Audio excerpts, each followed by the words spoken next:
right, looks like we are live on YouTube. You know what? That is nice. Looks like there is a an update that a little notification that pops up now for whenever we're live. So for anybody that is hopping in, just one moment, going to blast off this link for people so that way people can see what's going on. And oh, sorry. Yeah, just this.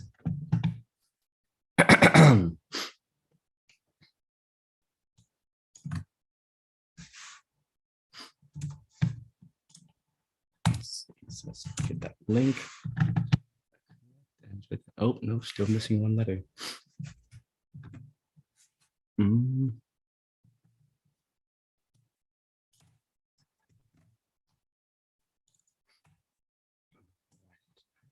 for anybody here already, thank you so much for being a subscriber. How's your day so far? Happy Monday. Let's see.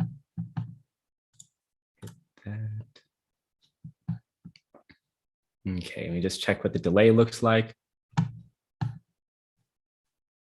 caught up. Doesn't look like it. Let me refresh the screen. All right, so on this video, I'm going to send, actually, no, I didn't send this out, so I just typed it up. So it's going to be funny to see the recording. Still putting together the process, the best way to update people and get this information out about what we're doing and what's going on and exactly how we do these lives. But I definitely feel we are getting better and better and better with these. All right, so just blast it out to the announcement channel. And let's go ahead to into the official group. And I'll do the same thing in Crusaders.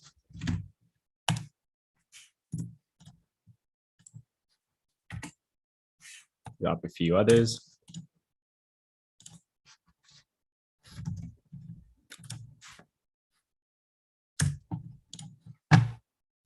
And last but not least, all right, fantastic. So with this video, good morning, JMC, your new face, nice to meet you.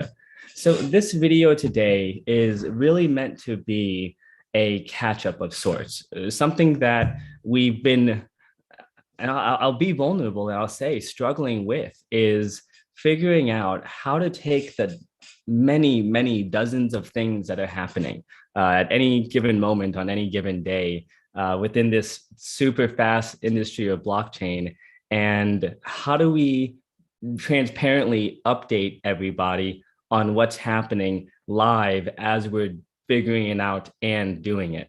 And this is something that, you know, it's not been any secret to us, and we definitely see that we can definitely improve in terms of how we communicate and how we organize ourselves. And of course, the results of the Pichiu launch on Kusama has definitely been a sequence of learning lessons, and it's something that as a team we've really had to come together and look at what can we do differently? How can we bring out the full potential of what we're doing, and what can we learn from everything we've been through so far? And upon discussing the many variables that leads to success and failure within the things that we do, we sheepishly began to realize that we were having trouble even articulating to each other as a team what all we're doing individually. And as of the last, I'd say, month, we've been making leaps and bounds in terms of our project management system. We now have it to where I believe the entire team and the new folks that onboarded last week will begin their official training period this week. And so far, we've now got it to where we can track the daily tasks and daily production of everybody while being able to interact in an environment that is much more organized. And we were talking about how, well, perhaps what we can do is put together a public dashboard, something that can showcase something along the lines of what Star Atlas has done with their community update system, where essentially it's like a Trello board that breaks down an expected date of when they think something can be done versus like the let's just say, desired date or target date. So it's something where they color code it based upon the level of conviction that they have towards a specific initiative being done. And anytime that something moves, so like they had some kind of a launch that they were going to do and they had to delay it by a month for whatever series of reasons. And I love the way that they changed the color of the event and then just made a quick note of what was it that changed. Now, this is a super cool system that looks like it's quite reasonable to be able to help us not only increase the level of how organized we can be and being able to communicate with each other, but most importantly, how we could get it to where there's an even higher level of engagement and transparency available with the community.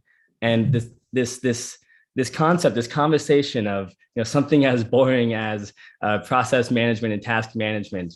Of course, this last month has seen a lot of changes.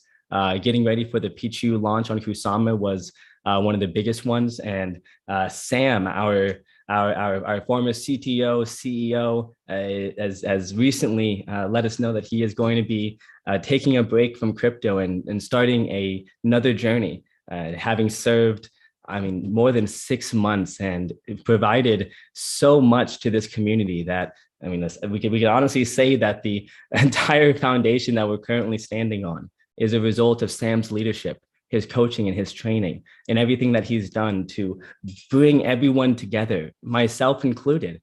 If it wasn't for Sam, Bullsander, and Dylan, and the way that everything they've done, the way they communicate, the way they share so much of themselves, I wouldn't be here. And at this point, that would probably be, easily 1,000+ productive hours that has been provided to Kylin through myself personally, and probably closer to 10,000 as a result of the team that I'm bringing in to be able to serve Kylin. And we realized that there's likely going to be much more talent and resources and opportunity available within our communities, within our ecosystem, within our partners, within the many relationships that we've been building online, that there's got to be a way to leverage this better. And what was fascinating is, while this was a conversation inside of Kylin, it's something where in my consultancy, I've been in marketing for about 5+ years, and recently, earlier this year, transitioned completely out of Facebook advertising and fully into blockchain marketing services. And in doing this process, we spent about 3 months full-time just researching. This was towards the beginning of the year, researching the entire industry. That's part of where I discovered Kylin and decided that that made the most sense, though the story is something I'll go into a little bit later on. But most importantly, we understood that Web3 marketing is different. We were shilling yoga pants and fidget spinners and avocado slices for so long. And the conversion event of something as simple as send out an ad, get them to a website, make sure the website is easy and fun enough to use, and then hope that they buy something. And if they don't, figure out how to design things and market it to where they do. But the funnel of a conversion is way, way different in Web3. It's not a specific purchase. We're not here looking to track the transaction volume of what's happening. And even items like market cap, they're extraordinarily fickle and contingent upon variables far outside of most people's control, outside of the institutions and systems that be. And as we dove deeper and we looked into this, I guess, the fundamentals of what is Web3 marketing, what is it to be able to succeed in this industry, what quantifiably and tangibly made it to where certain networks and applications succeeded, and why did most fail? And what we found is that what was super interesting is it was in the power of the community, typically, that we saw lead to the great success and failure. Projects that I'm not going to name names because I don't want anything to sound like FUD, but if you look at the back end of some of these projects and listen into the conversations, we see these 100 million, multi-billion dollar market cap projects. And the image that was in my head, at least in the early days, was a fancy high-tech office and people that have a structured schedule and specific tasks and sending reports to each other, or like an organized system, because I came from the Web2 corporate world and that's how I thought things worked. And I was shocked to find that that's not at all how it works. In fact, it's typically done through Telegram and Discord. And that is how the vast majority of interactions work. And when people are interacting together, they're global. And so there's a time delay between the interactions. And God forbid there's 3 to 5 people collaborating on one project and they're in different time zones. It leads to a very interesting set of challenges. So we understood that the conversion event for Web3 isn't necessarily a purchase. It's influence, it's productivity, it's impact. It's how can we connect with somebody in the community in a way that's able to showcase not only what a project, in this case here, we're looking at the perspective of future clients, but being able to understand how do we showcase how there's an alignment between the objectives, ideals, and initiatives of an individual with whatever ecosystem or communities a person might decide to reside. See, it was fascinating as we began to build some macro, I guess the equivalent of macroeconomic models, but for marketing, but the macro consumer data to figure out what was the flow of communities looking like between community A and community B. What type of transfer was there? And then, well, we were looking at different trends and patterns in the data, and a fascinating trend that we discovered that just occurred again and again and again is it wasn't necessarily the projects that had, just the fanciest website, or it even wasn't the projects that had necessarily the best, strongest founding team and such. The projects that succeeded were the projects that had the strongest communities and the projects that were able to create the strongest collaborations and partnerships.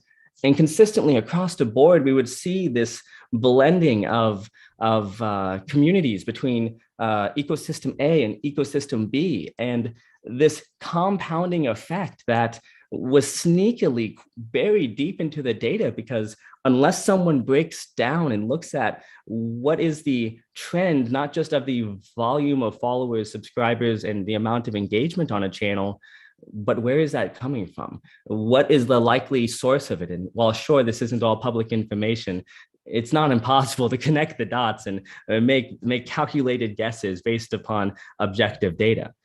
And these types of solutions, one, as a quick aside, that is what Kylin is for, where there's so much valuable data that's out there, but unless somebody has a domain experience in that environment and the capacity to be able to dive in like this, that information never gets out.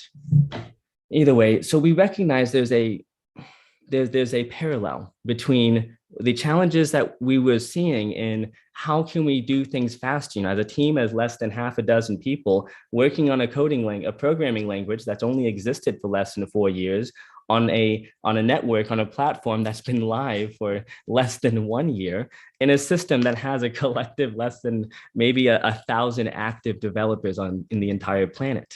It's an interesting challenge. And there's closer to 3,000 plus that are around, but like active in the sense of they're really doing things in this industry.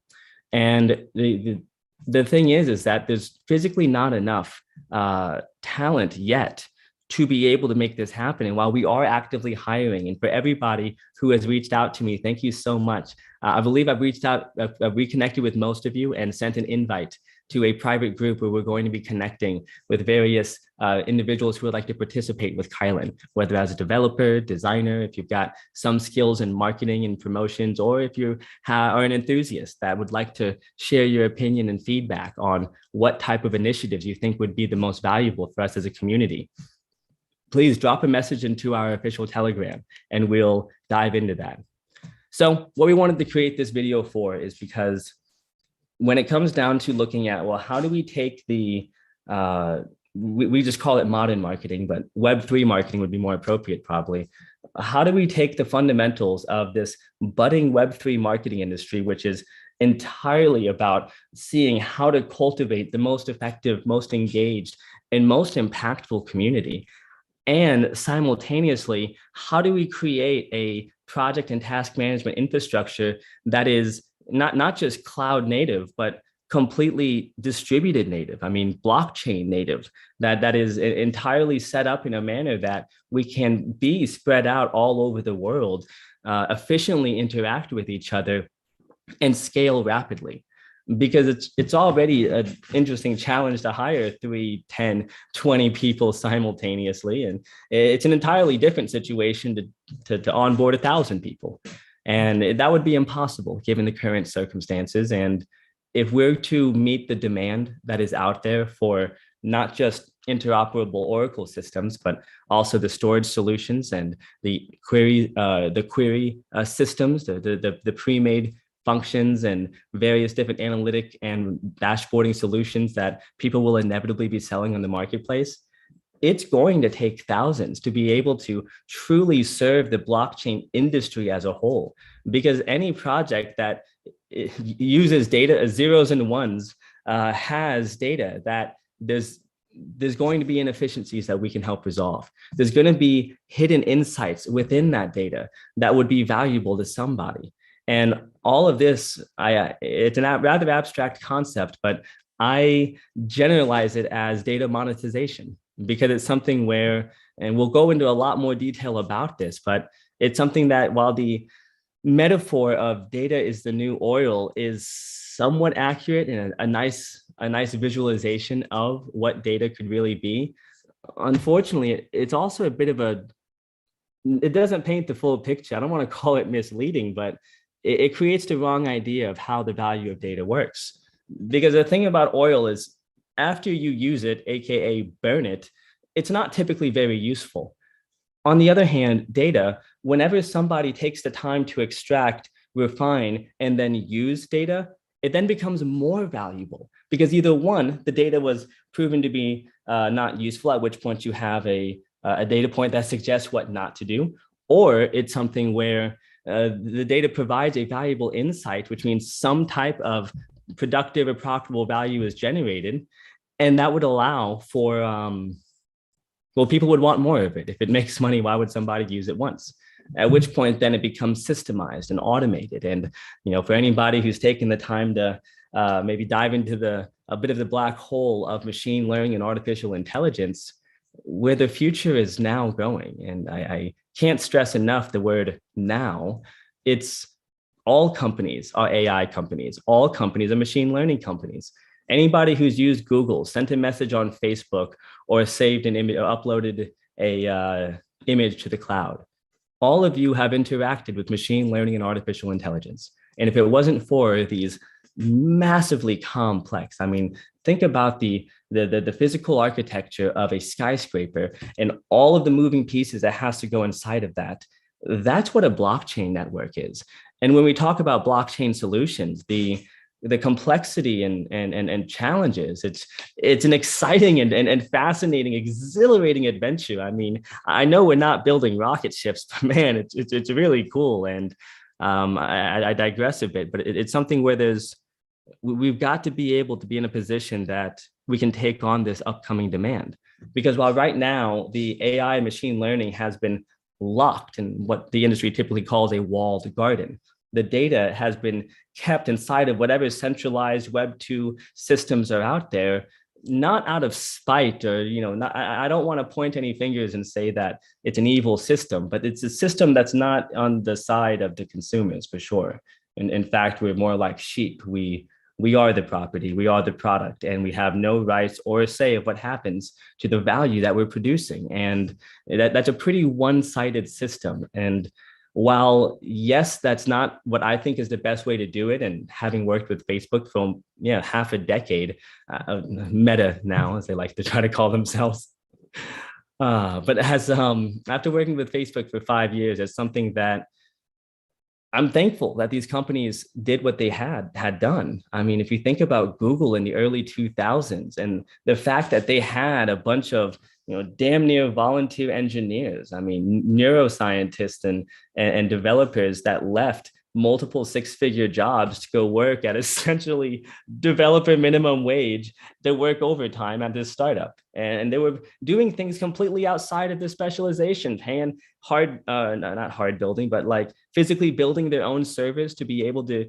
optimize whatever search systems they were building at the time, and the infrastructure to lay out what we now know as modern Google and Facebook and the ground we all stand on when it comes to using the internet.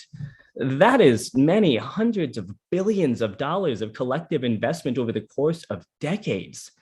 And it's something where to be able to bring that type of value out of a retail environment, or just a consumer market, that wasn't a thing that was in demand yet because the technology wasn't yet there for people to see.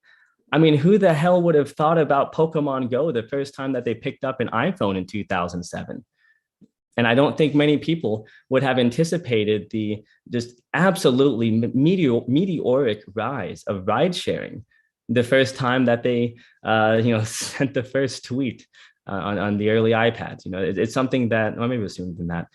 The point is that the technology that has become standardized and normal today would have been inconceivable just not too long ago.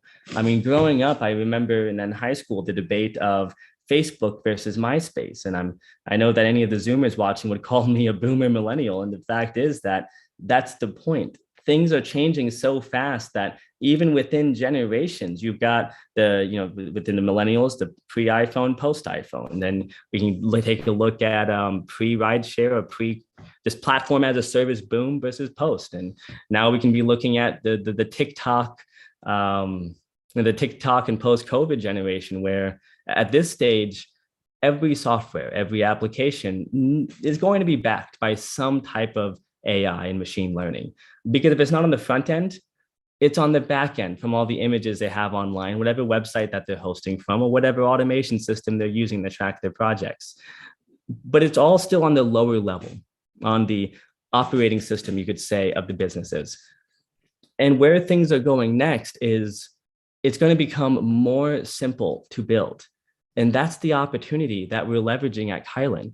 And that's also an opportunity that does fit pretty well within what appears to be the demand for why to participate in a community. From what we see, most people interact with the community because they like the people, one, because they see a vision, they see an opportunity for some type of personal gain. Usually that's monetary, but for many, it's also going to be a matter of impact, a matter of difference. For many, it might be a matter of developing a skill. It's something that people, unfortunately, the corporate world is often not very kind to creativity and innovation. So to be able to take a break, to be able to be in an environment where a person is accepted, where their ideas can be heard, where if somebody brings a logical, reasonable argument to the table, that there's people who will take the time to consider it. And even though, yes, sure, things can get a bit messy online, we're all hiding behind a computer screen, or most of us. And so it makes it to where sometimes it can be a little bit of a aggressive environment. At the same time, though, when the right people are mobilized, when people share a collective vision and an idea, I've found it doesn't matter what part of the world, how much money and influence they have. Like there's countless stories of teams of people from around the world that came together online, collectively to work towards an idea. I mean, I know that people might throw something at me if they could for making this example, but $50+ billion of market cap later, I'd say it's worth recognizing that there's clearly something to the value of community when we take a look at assets, such crypto assets, such as the meme coin phase. That money is there because people believe in something. And if we take a look at the way that a bunch of Redditors were able to take on Wall Street hedge funds, the world is rapidly changing. And the pace of this change is something that, as humans, we just don't think exponentially very well. We're linear creatures in the way that we operate. And then when we take a look at, data and machine learning, if we take a look at, let's just say equity markets, they're more or less, let's just call that a linear curve. It's not, but for the sake of comparison, let's say that's linear. Well, blockchain is growing faster than equities. So that's going to be an exponential curve compared to that. Well, the big data, machine learning, artificial intelligence, that whole industry is growing at an exponential rate faster than blockchain. And right now we're looking at the convergence of multiple just world-changing, literal trillion-dollar industries that are all coming together into singularity. You've got blockchain technology, which is opening up trustless environments, being able to create provably fair systems. I mean, DeFi has already ballooned to hundreds of billions of dollars. And even after a brutal 40% crash, the market still stands $1 trillion higher than it did in the last crash just 6 months ago. The pace of acceleration of this industry is something that none of us can wrap our minds around, especially when, as big as it looks like things are going, there's still $500 trillion on the sidelines watching. So imagine an environment in a system of big data where it's an even faster growth curve than this. Because, and this will be something that we have a presentation coming out later on this week. And it's our attempt to break down what exactly is Kylin here to do? Actionably, tangibly, like broken down into real life situations in a way that actually makes sense. You know, the jargon and the technical details, like most people aren't developers. And in fact, statistically speaking, only 1% of the human population just about are developers. So it's something where we recognize that we've got to change and shift our the way that we break information down. So this has been a bit of a, I don't want to just call it a rant, but it's information that we desperately wanted to be able to get out because these are the challenges that I would say keep us up at night, but I don't really sleep much. I kind of just keep going all the time. And it's something where these types of thoughts are what's on my mind. And when I'm talking with a team, they're sharing insights to see how we can do better. What more can we do? And we're figuring out collectively how to use the limited resources of time, effort, and capital to be able to make the biggest impact possible. And we decided that, you know what? We were going to be making this move, and obviously everything is centered around moving towards decentralization as soon as possible. But we realized that we need more support. We need more troops. Like this video, I was trying to think what to call it, and I was going to call it a call to arms, bringing the Kylin militia or kickstarting the Kylin militia. The fact is that we're a community of 70,000 people strong. We're looking at the largest wealth transfer in human history occurring right now in front of us as the off-chain world is moving on-chain. And that same shift that happened in the early 2000s, late 90s, when the internet began to become huge and this little company called Google took the time to organize and structure the value to be found on this internet. Y'all, there's a lot more data today than there was back then. And that data can be productionalized and turned into marketable value way easier than ever before. And now there's a lot more of it. In the last 3 years, there's been more data produced than the previous, well, all of it. So 50 years, if you want to go all the way back from inception. And that process is not slowing down anytime soon. Enter 5G, enter Internet of Things, and enter the millions and pretty soon hundreds of millions of robots that are swarming everywhere. And all of that data is going to be producing pieces of value that other companies will be able to build on top of.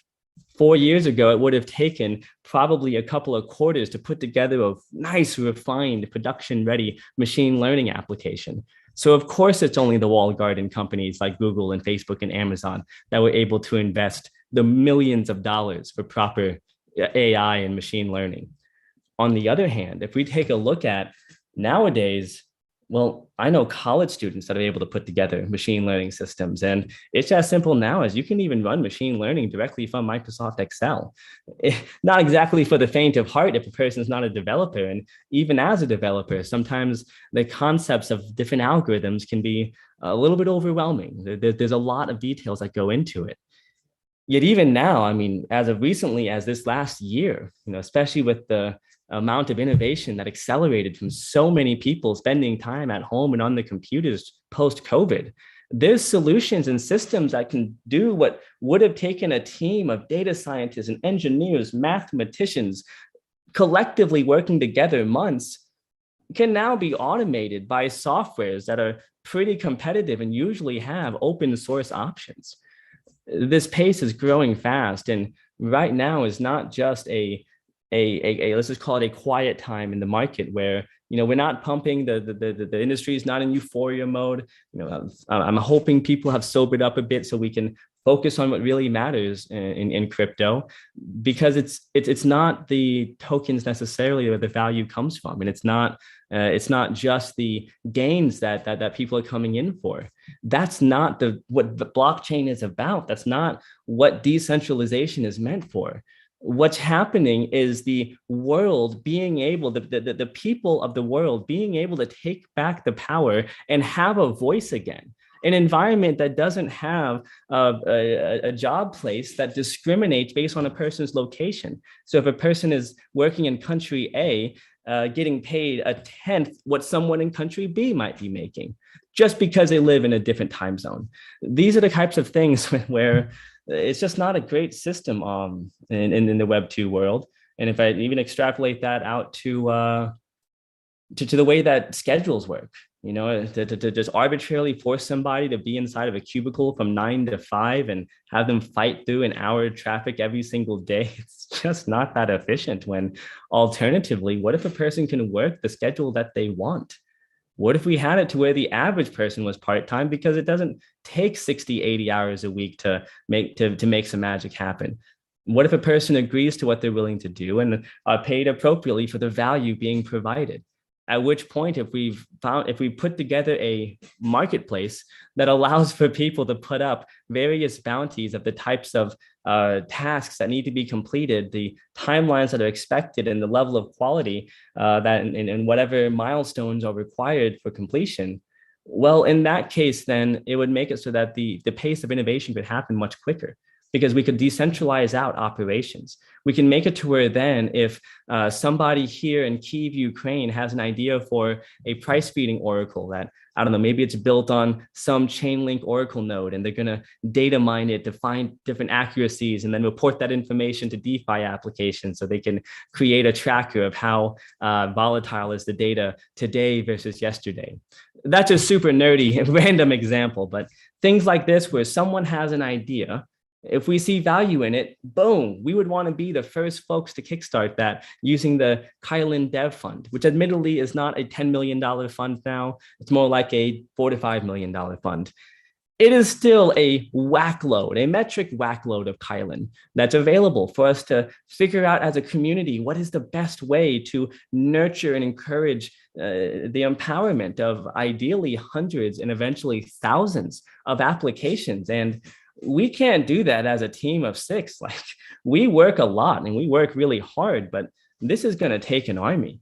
And so we decided that, as we looked at the different directions of what should we talk about, we realized, well, we need to talk more about our partners and what's going on with each of the partnerships and what actions are we taking. We need to talk more about the marketing and what do we have coming up. We need a schedule of what content is coming out, what events are going on, what AMAs and lives and whatever stuff might be happening. What updates do we have on our technology? What innovations and split tests and insights are we gaining? All of these details and so much more are on the table, while also keeping up with modern events and making sure that we're staying ahead of the times, while also continuing to research and make sure that we're still on the cutting edge, because this space moves fast. And the closest thing we could think of is to do a brain dump, to have something where if much of this information is locked in our minds, then what if I just point a camera at myself and step by step go through literally everything? What if we just put it all out there? What if we analyze and work to be as self-aware as possible and come from a place of relentless authenticity, that our solutions and our answers may not always be what people are looking for, yet we are doing our best, and objectively speaking, we're getting a lot done given the limited resources available, mostly in the terms of time, with how many things have changed and continue changing. It's an environment where without systems, a person, we might go in one direction one week, realize within that week that something is different than anticipated, then we got to go a different direction. And a lot of these situations, if we had more eyeballs, if we had more people that could break down and, I wonder if a part of me might regret this later. I don't think so. I am hungry for feedback and to learn to become the best leader that I can be for this community.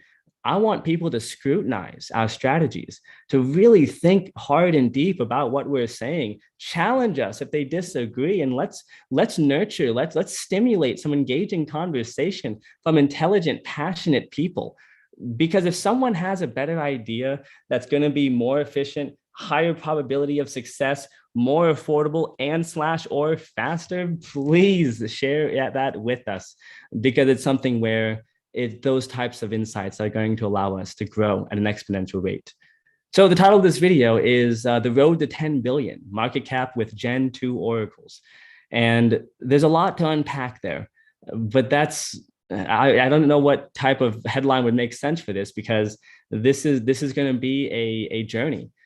I've got a long list of talking points from the community ambassador leads, and they've been looking at the community chats. They've been having conversations with many of you in your DMs, going into deeper information, and we've collected as many items as possible. And what I'm going to do in this live stream, Twitch may be a more appropriate environment for this, because it's going to be in 2 parts. This first part will be 2.5 hours. The second part will probably be another 2 to 4 hours.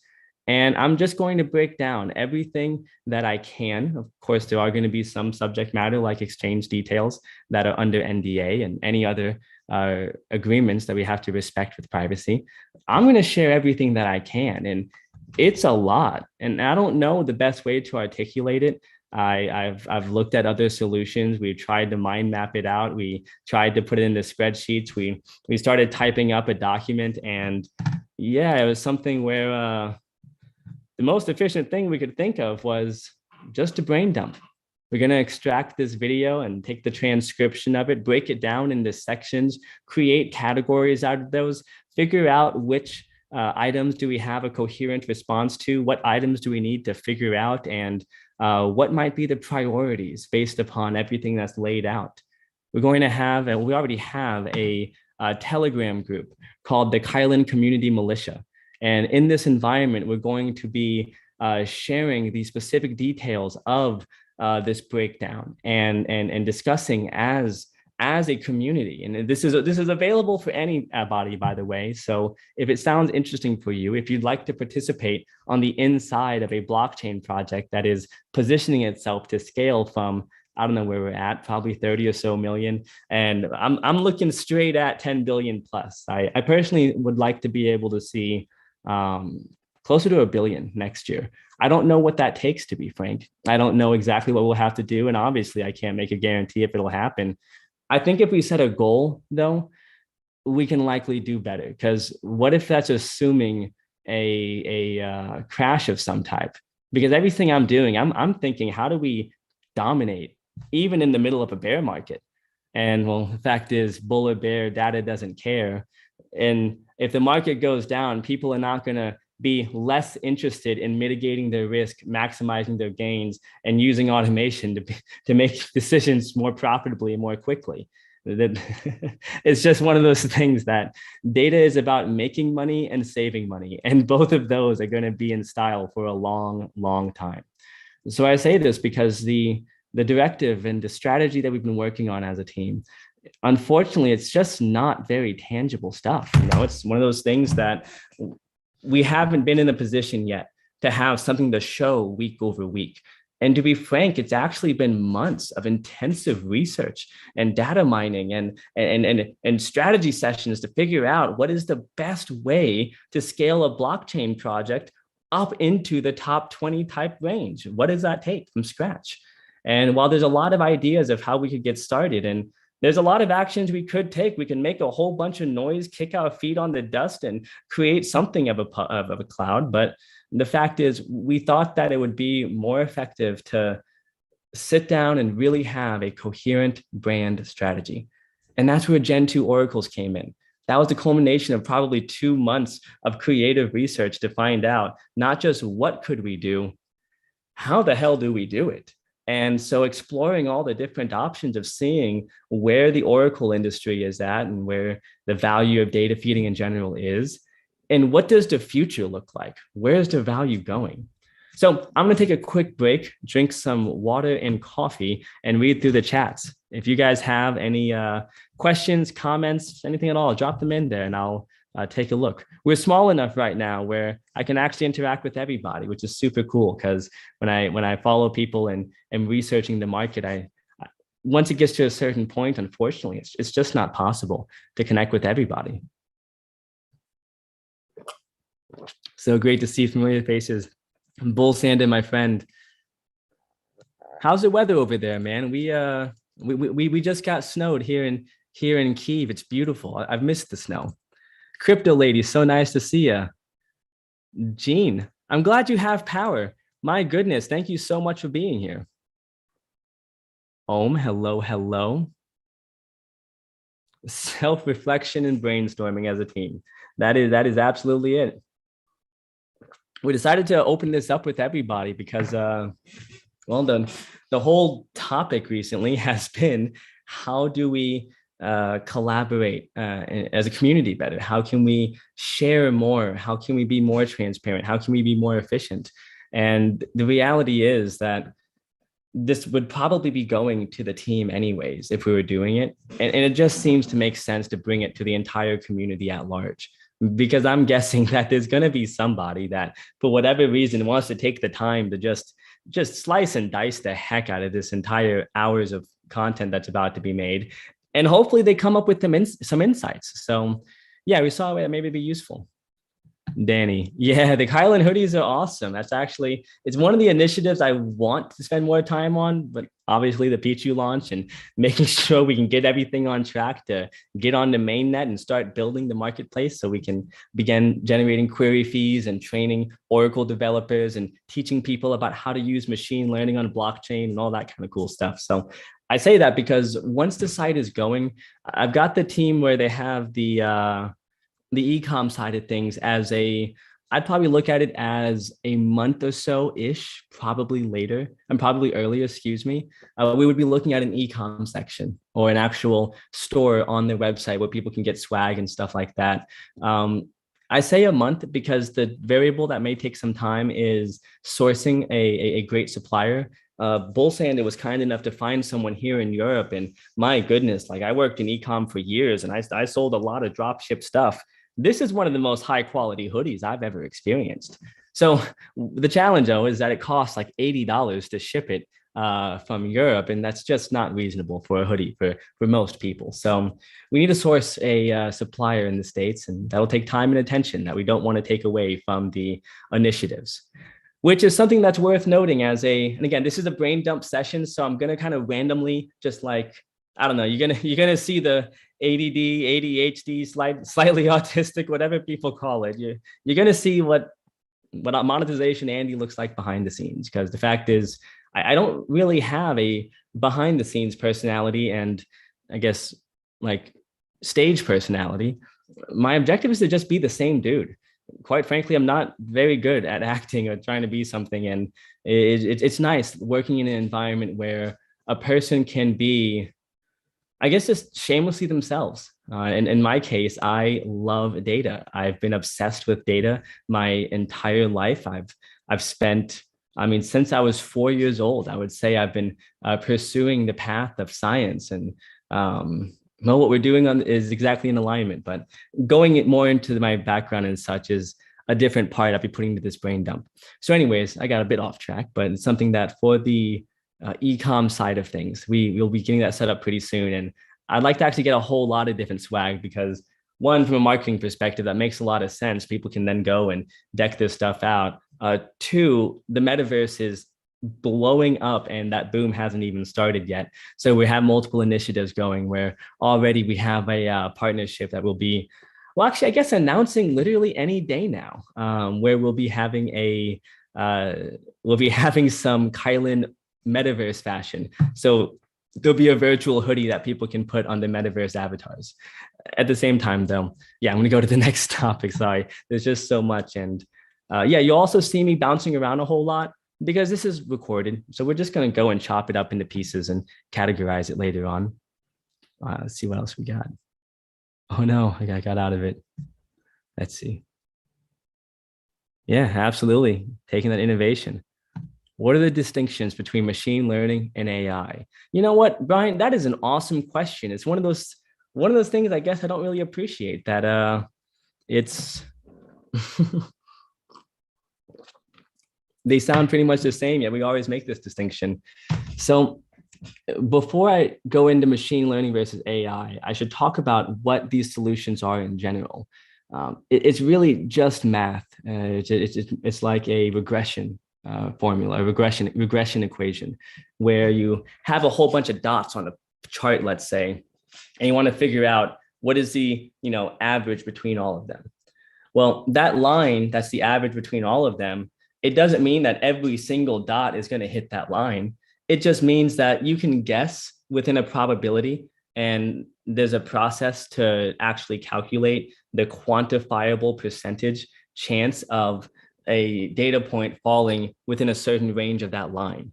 So when we say predictions, I'm really peeling back the veil, so I apologize if it's a bit gory for anybody's taste, but it's something where imagine that same type of math, mostly calculus that's used for this, and then just automate that and do that a lot of times. But as opposed to being a two-dimensional sheet, imagine taking multiple variables to create a three-dimensional type wave environment. At which point, instead of looking for the line average between them, you're looking for the height differences as well as the angles of the moving pieces. So the point is, these are varying levels of derivatives between different types of math. So while machine learning is typically going to be using the more simple type of regression equations, the stuff where you probably only have a few data points, maybe as high as a couple hundred. You could probably even use machine learning for a couple thousand. But once you get enough different variables, when we're talking instead of a couple hundred, we're instead talking about a couple million variables, it just requires extraordinarily different math. So instead of looking at things from a 2D chart, at some point you want to start using that more 3D approach. That was probably an overcomplicated description, Brian, but I've never answered that question before, so I'm curious to see. And I'm sure I am a citizen enthusiast, a data scientist. I'd call myself a junior. So that's my perspective of it so far. But from a higher level, I want to take another crack at it. I would say that machine learning is used for when you have, let's just call it less than 100 different variables that you're looking to analyze. And when you have a lot more, AI is there. Also, on top of that, it's the ability for AI will typically be using automated systems of its own and probably making decisions with the insights it's gathering. While machine learning, it's giving you insights with which, it's up to you to decide what to do with it, what program to have. So that's another distinction between ML and AI. I like the questions that make me think. Thank you for that. Mark, you're a legend. I love your response there. Historically, I'm going to read that out so everyone can hear that. This is from Mr. Mark. Oh my goodness, I'm so sorry if I butcher your name. Wernsdorfer. Historically, AI is symbolic and neat, while ML is sub-symbolic / pattern recognition and rather dirty. Nowadays, they are often used synonymously. Yeah, man, I know it's quite general. Mark, it's something that this video, it's definitely a change of pace from what we've been doing. I'm looking at the wrong place. It's definitely a change of pace from what we've been doing. We've got a lot of structured, scripted, and topic-specific videos coming out. Yet one of the not asset types, but content pieces that we're going to be coming out with pretty soon are going to be podcast style conversations with other project owners, with other developers, with other data scientists and investors, and all sorts of different types of people. We've been looking at like Lex Friedman is probably one of the podcasts that I admire and am emulating the most, though. We could even synonymize it to something like Joe Rogan, where The idea is to get to a point that we can bring people on board, have these long style podcast videos where we just dive so deep. I mean, just Kraken level stuff, giant squids flying, swimming around type level of depth into whatever topic it is that is the subject of discussion.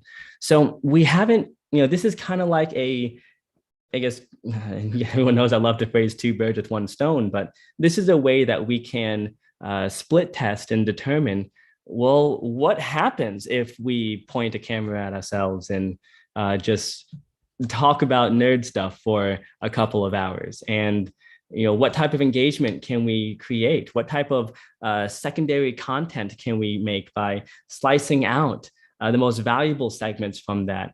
Turning the transcription text into various tweets and then creating visualizations and infographics, or finding articles that reference anything that I might have talked about or brought up, and getting to a point where over the next coming weeks, we can actually turn this type of admittedly general conversation, for the sake of this conversation, though, we'll be diving very deep into things over the course of the day. At the same time, though, it's something where it's definitely a different approach. So I appreciate your feedback, and anybody else, please speak up and share whatever it is you're thinking about these events, because we're actively looking at as much data as we can to figure out the best way that we can scale things up. Throw it all on the table, leave no stone unturned. All right, careful what you wish for. We might be here for a while. We'll definitely be here for a while, but I've got a meeting in about an hour. So I'll actually be about an hour and a half. So I'll hop off then, do the meeting, and we'll then hop immediately back on and keep going, because we definitely need to get everything out into the open as fast as possible. We need to productionalize a team. We're actively hiring 3 to 5 more developers. We're specifically looking for substrate developers, a senior, as well as looking to be able to connect with anybody in the community that maybe the background isn't so technical, but they'd like to participate in other ways.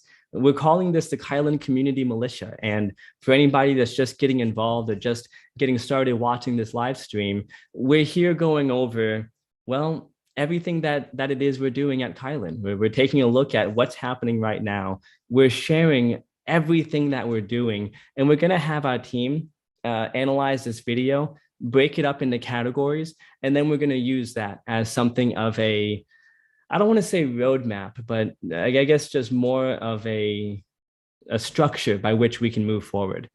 Then inside of a private group on Telegram, we're going to coordinate with all the community participants, with anybody who wants to be involved with the decision-making process, involved with looking at what direction we're going, which initiatives should we be doing first, what priorities should we have, anybody who has a certain skill or some kind of value to add. This is a great environment to be able to participate, not only get that experience, but also it's quite advantageous to be able to work directly one-on-one with the blockchain team of a network, especially if someone is a token holder. It doesn't get very much immediate response than that, because you guys can be on the actual ground floor with us of this virtual factory we're putting together.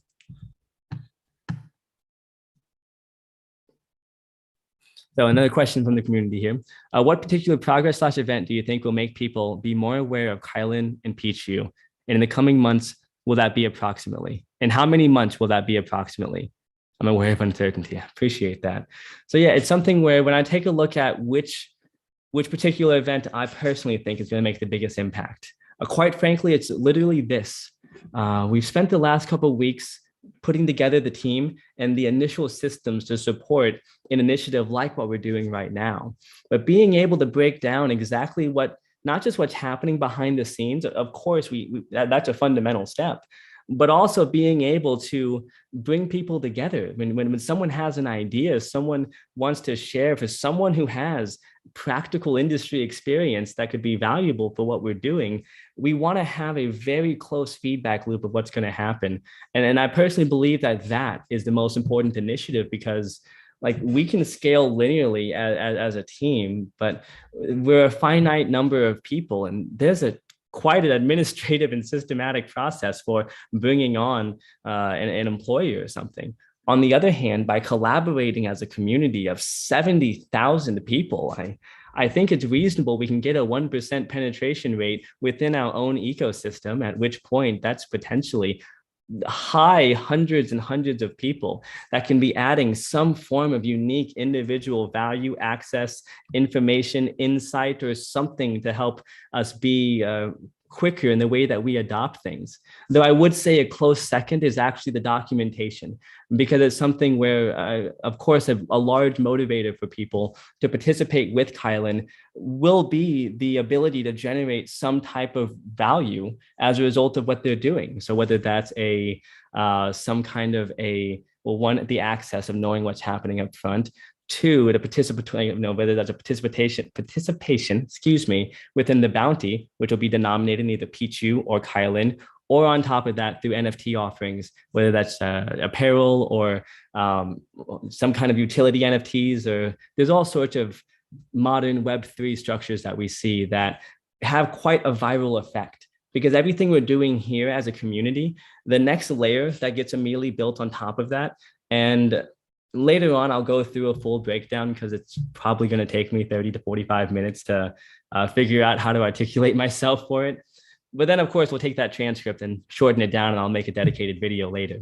But it's something where the next stage will be to collaborate with our partners, to be able to do joint marketing efforts. So then we can create that viral effect I was discussing earlier about that the trend, the consistency between the brand with rapid growth was called the cross-pollination of communities. So we already have conversations with several amazing partners that I'm really looking forward to releasing. We'll actually be able to start launching these videos over the next coming days, and for sure by the end of this month. And so we'll be starting that ball now. I say that because when it comes down to timelines, I would anticipate that in January is when you'll start seeing a lot more of this collaborative joint marketing type infrastructure being rolled out.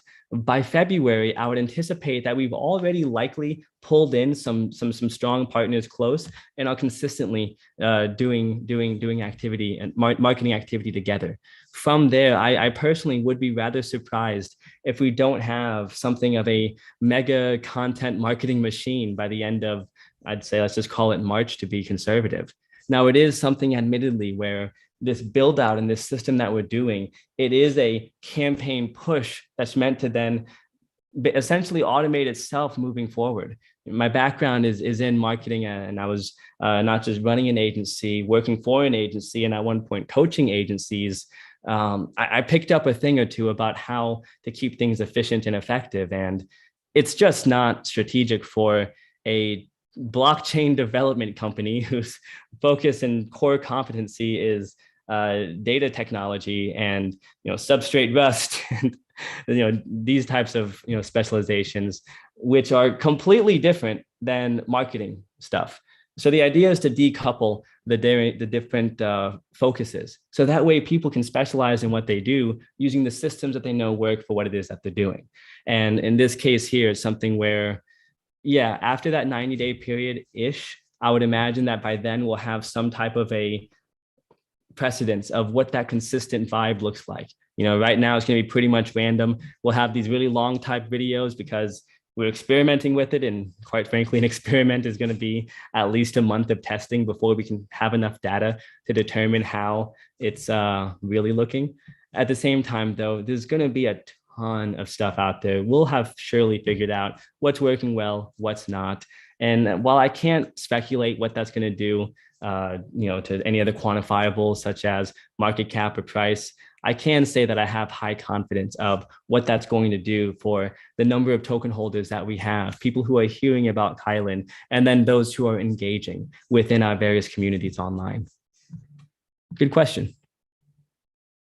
Dutch autumn. Oh, really? Yeah. When I think of the Netherlands, I always I don't know why I think of it very cold. I just picture mountains and stuff.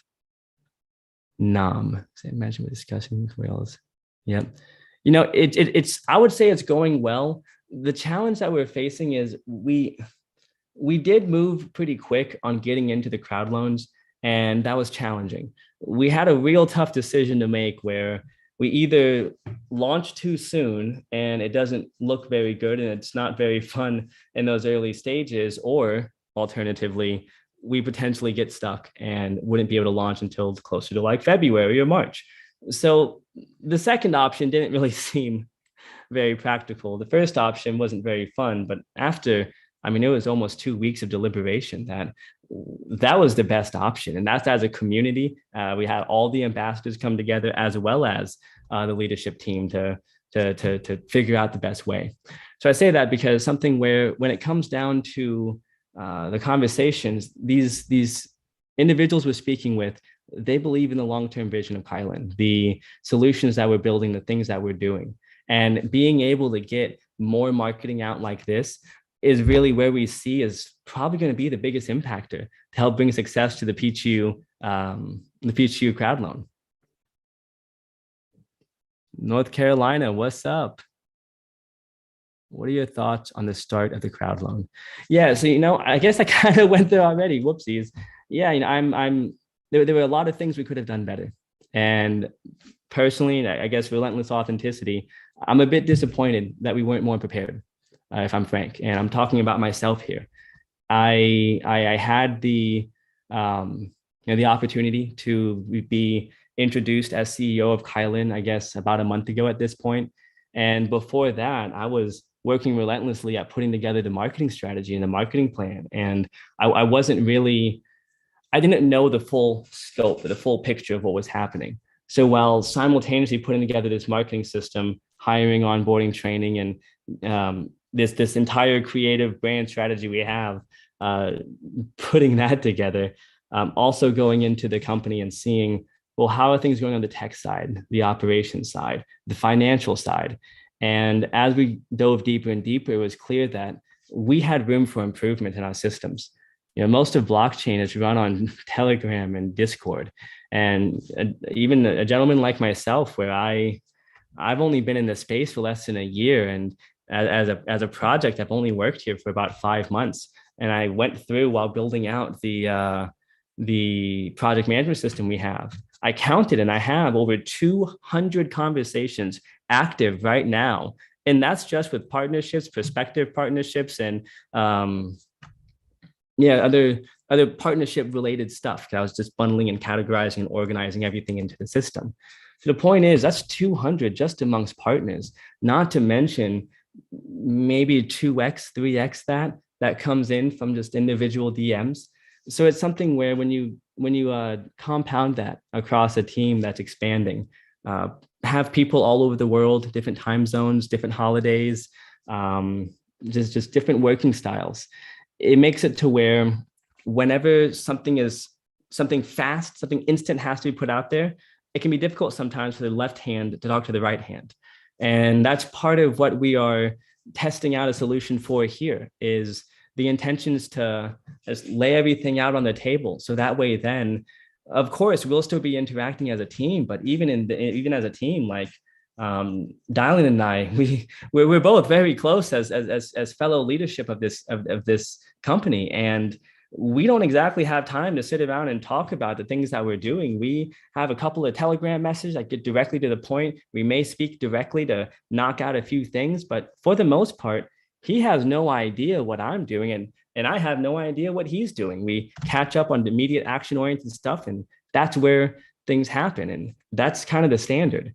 So it's something where what we're seeing is that we can get to a point where by being able to communicate in this way, where it's on these lives, we can have somebody who's monitoring the lives and breaking out like what information is actionable. What could we break down into an article? What could be a post? What can be a Kylin clip, one of the short videos? What maybe should I circle back to, go deeper on? The idea is to get it to where we can almost get a productionalized live streaming system being cranked out from what we're doing. And I'm going to keep going back to that because we were still figuring out how to be able to pull that off, but it does appear to be something that should give us a kind of viral growth that will allow us to build faster and faster. And that's what I was saying about the disappointment. So I say that though, because those systems, It didn't exist. And when we had so many various changes going on and so many things that were completely unexpected, it's quite frankly amazing that we've been able to get as much done. I mean, the mountains that have been moved, to put into comparison, Dylan was able to get both Edward Snowden and Gavin Wood on a on a AMA together, and he led them in a debate. That was a big deal.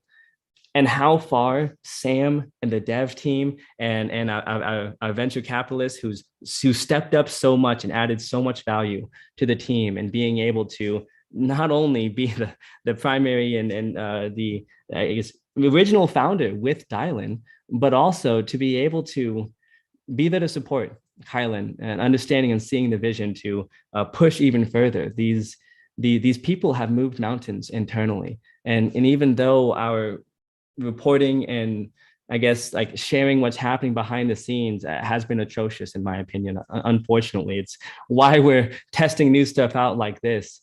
It's something where the actions that people are taking are phenomenal. We've been planning for a Q1 launch of the parachain, and we launched and dove in the second week of December. And it's something where, yes, the technology was fully ready, but the marketing wasn't. The left didn't have, we weren't in alignment with the right. And it was because of the circumstances that occurred. It's something that, Sam had come in to help, to serve, to add value to the community by providing his expertise and insights to help us grow further. It's something where a gentleman like Sam, he is at the level that he is at. Actually, this is a great point that I wanted to bring up. So I wasn't sure if it'd be a full video, but a good opportunity. When people think about investing in blockchain, typically it's in a monetary format. How much money do they use to buy what token at what price? At a certain level of, I guess, just engineering, like a developer's level, its value isn't denominated just by tokens, because it's something where, well, a person can make more money, and if money gets lost, it's possible to make more later. But time cannot be bought, borrowed, leveraged. There's no DeFi marketplaces for time. It's finite, and we don't know how much is left.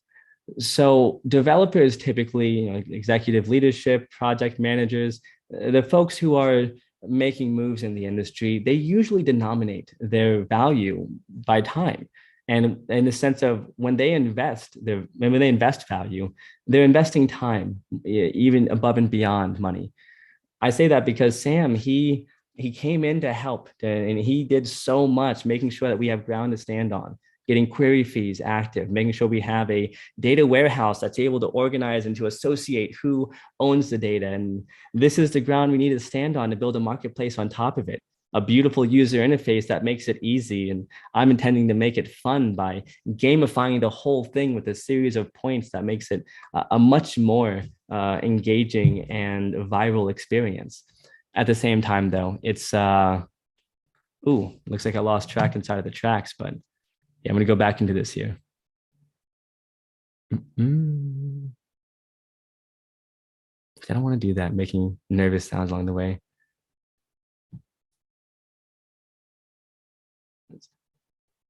Thank you so much, Ryan. I'm glad to hear your feedback. And you know what? Hey, everybody here, if you'd like to share your feedback about what your thoughts are, if you think our ideas are interesting, you think it's a good idea, if you think that it's terrible and we should pound sand, share your opinion, preferably respectfully. We have ladies in the audience, but it's something where we're looking for feedback, and that's why we're doing these. And I'm doing excellent, Ryan.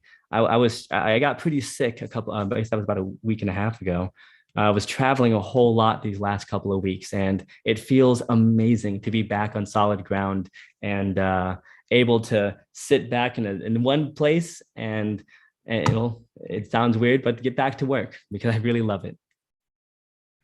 Leonard, what up, Bam? Mark, absolutely. Thank you for the question. Guno, I would anticipate that the launch is already in process. We are in the middle of the crowd loans, and we don't know exactly when we'll be winning. I would anticipate, and I guess we could still keep saying the Q1 estimate, because at this rate, it does look like it could be. But it's something where we'll have to watch the auctions to find out where it goes. Hello, Mr. Herbs. Correct. What are Gen2 oracles? Can we put the definition in 1 and 2 sentences without going too technical? Yeah, absolutely. While a Gen 1 oracle takes data from point A to point B, a Gen 2 oracle takes a pool of data, draws insights from it, and uses those insights to power a smart contract. So while the smart contract may be looking at something like the price of Bitcoin, well, it can get you the price of Bitcoin right now, but it doesn't know what the average volatility of Bitcoin of the previous 27 days is, or whatever query a person may want to run. So a Gen 2 Oracle, it not only takes all that data, it runs machine learning systems on it. And those machine learning algorithms spit out an insight that's drawing a, well, algorithmically more accurate answer than a simple point A to point B price feed Gen 1 Oracle. That was more than 2 sentences, but it was less than 2 minutes. So making progress. Miroslav, I'm holding 10K Kylin. Should I move to Pichiu? Well, Miroslav, Kylin, I can't make financial advice. I can't tell you what to do with your coins. And well, I am not a financial advisor. And quite frankly, I don't know your risk profiles, your goals. I don't know the factors behind it. And this isn't the appropriate place to share. But what I would say is that one, right now, Pichiu is not available for purchase, and it's something that it's only going to be being released after the Kusama launch. And on top of that, it's something where we're going to have lots of ways to accumulate both Pichiu and Kylin. I am accumulating Kylin like a madman, especially while we're on discount right now. So it's something that I for sure can't make financial advice, but I feel like it's integrity to say what I'm doing. And every single chance I get, I buy more.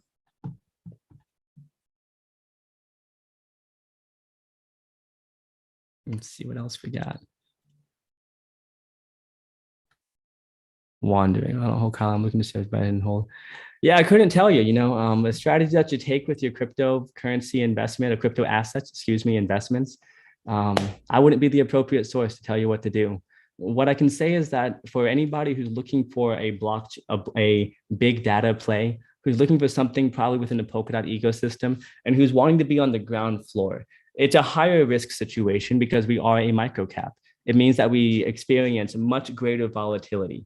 On top of that, it's something where there's less data available. Part of the topic of the conversation of this live is to be able to get more data, more transparency, more information out there. We're working together as a team to find out how to be able to solve the problem of providing production-ready, scalable machine learning solutions to the blockchain industry. It's something where while blockchain technology is on the cutting edge, most of these applications don't actually utilize machine learning systems on their own data. There's a bunch of technical reasons why not, but basically it leaves, well, we can just take a double-digit percentage of the amount of value of the entire cryptocurrency industry. And that's the money being left on the table because of less than effective systems. And it's something, it's not even a judgment thing. It's just AI can objectively think and move faster than linear systems. So we're building the marketplace where individuals, developers, designers, enthusiasts, subject matter experts, people that have an idea of how to use data to add value to something.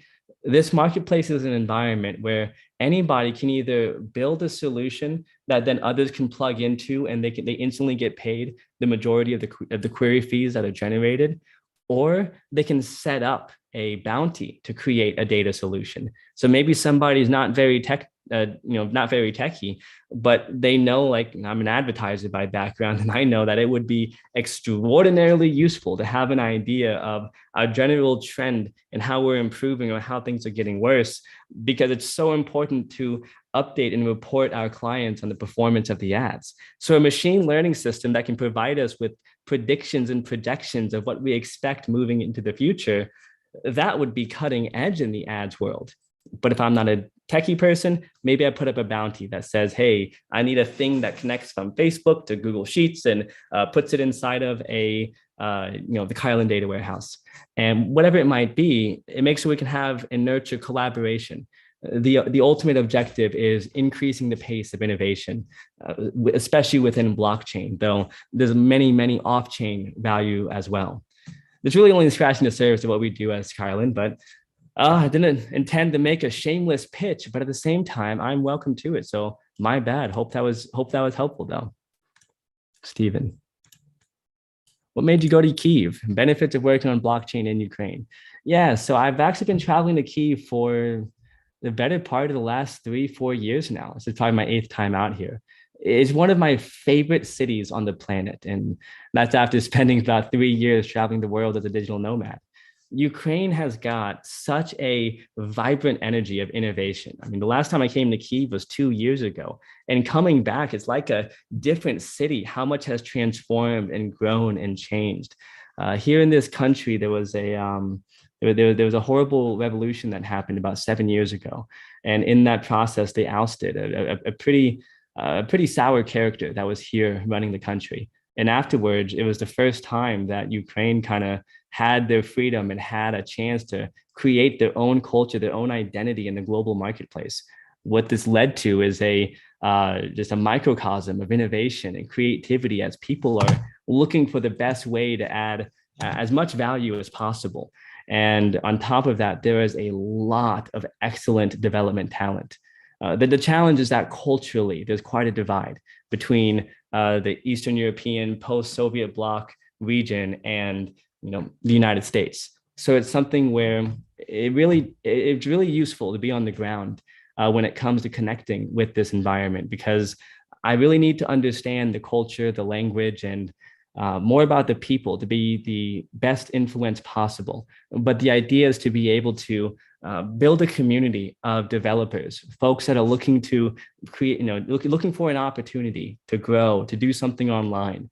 And while there's not yet much of a blockchain boom happening here in Kyiv, there's definitely a huge AI and machine learning boom that's already been happening for years.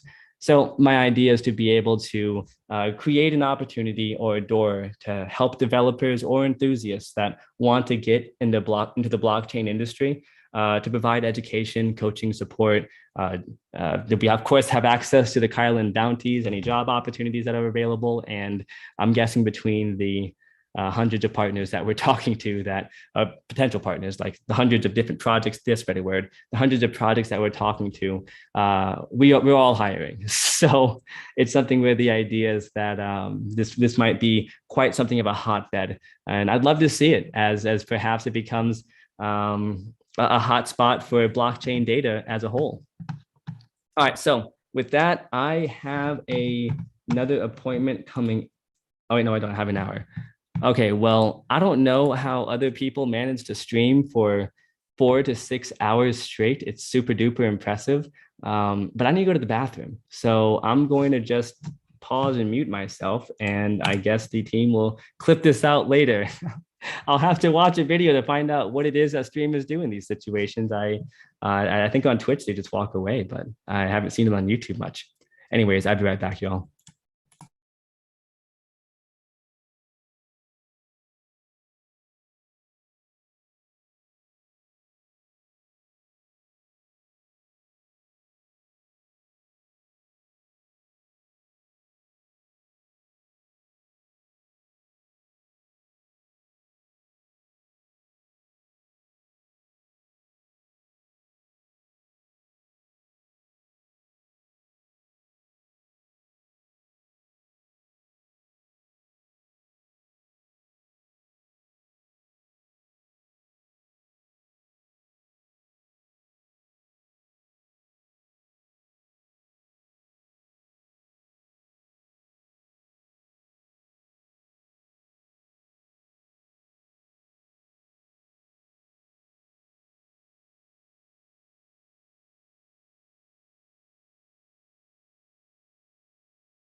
And we're back. Hello, hello.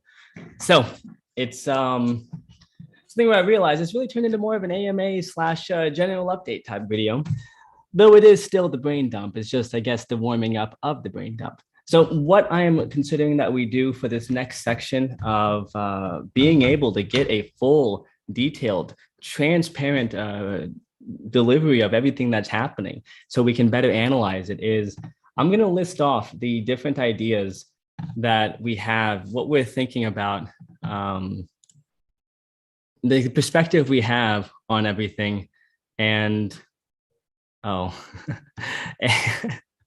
and as well as I'd like everyone's opinion on like, is there anything else that we should do a deep dive into? I was laughing because I realized I think of mountains when I think of the Netherlands, but Volsander was like, it's called the lowlands. Like maybe it's an American stereotype, but geography is not my strong suit. I guess I just think of pretty nature. And when I think of green, when I think of water, I think of like forests or lakes or I don't know. I think of green when I think of Netherlands. I think of just like, yeah, beautiful environments. I think of mountains there. Probably just spent too much time in Colorado though. I absolutely love it. So I think I just assumed that anywhere that's green and has fresh air must be mountainous.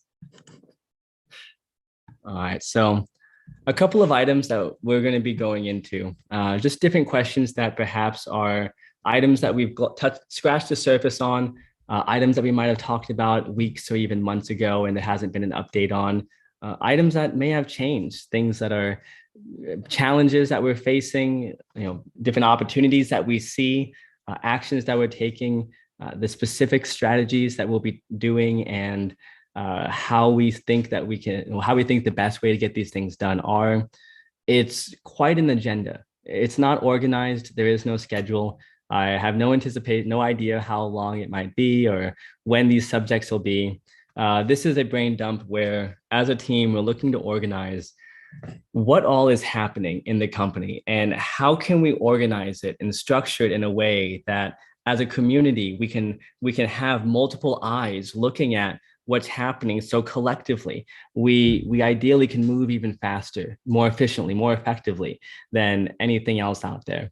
Because when I look at where things have been, I've only been active inside of I guess I've only been working for Kylin for about 5 months. I was in the community more as a lurker, kind of observing what was happening for the first couple of months. And it was really only this last month I was able to actually see the company internals as CEO.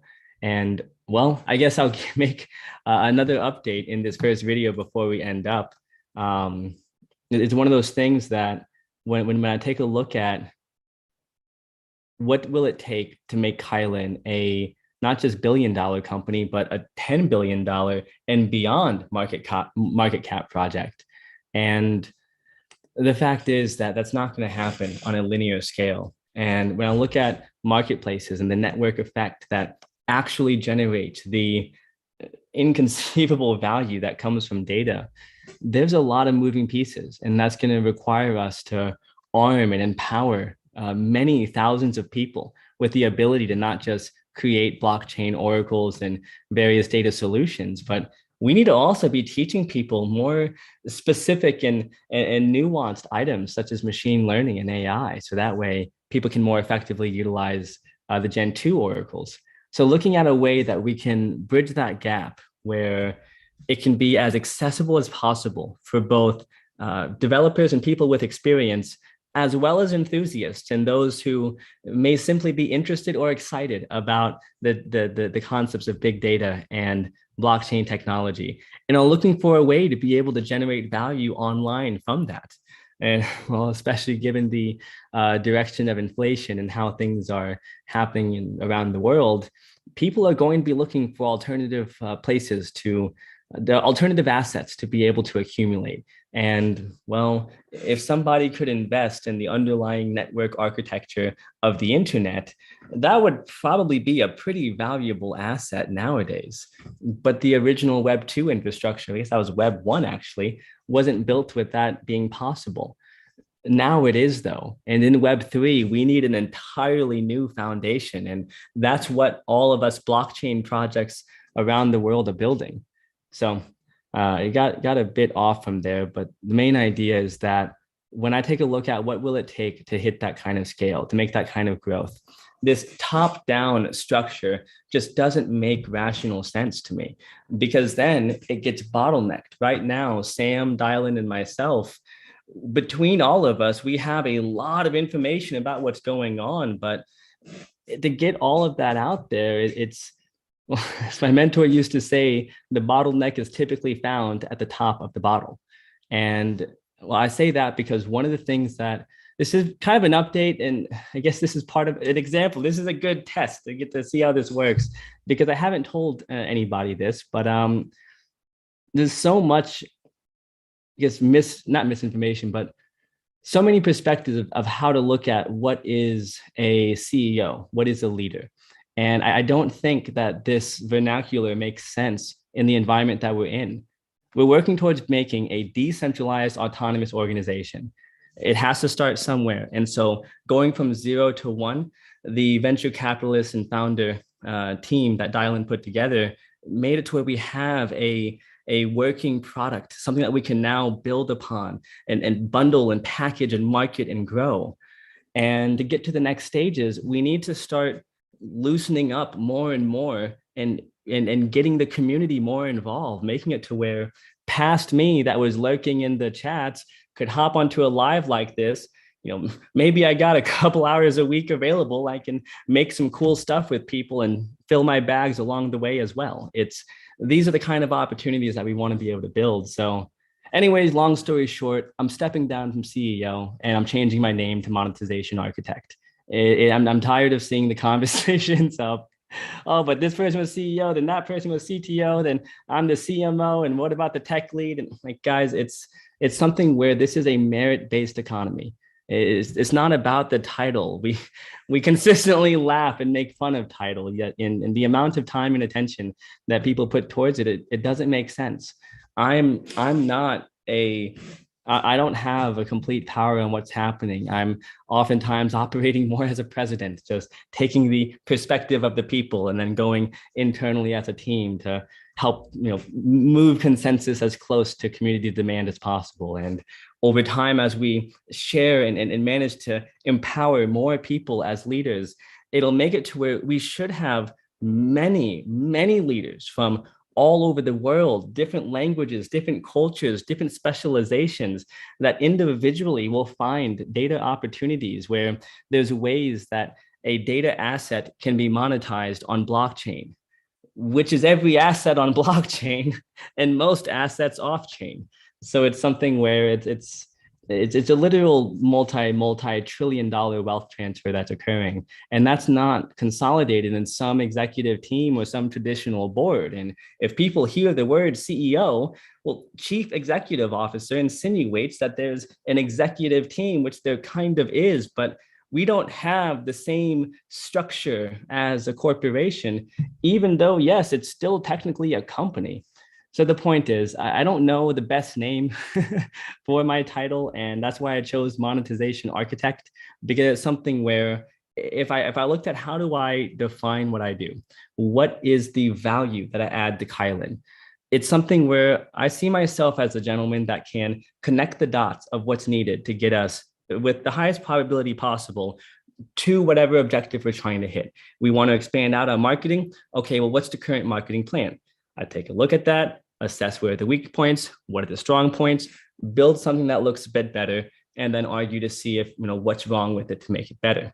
And it's not a traditional architecture, because we're talking about marketing stacks and tech stacks and creative stacks and all sorts of different types of stacks and different types of people. The way to communicate with a graphic designer, a very creative person, is a very different conversation than if I'm speaking to a data analyst and we're going over schema structures and data governance models. Like it's something where it takes a diversified approach. And as an architect, that means that I can pretty effortlessly navigate through different types of environments, connect the dots to find out, well, if there's a bottleneck or limitation on the technical side, yet the creative person really needs to have this specific feature, there's got to be somebody to help mediate between that.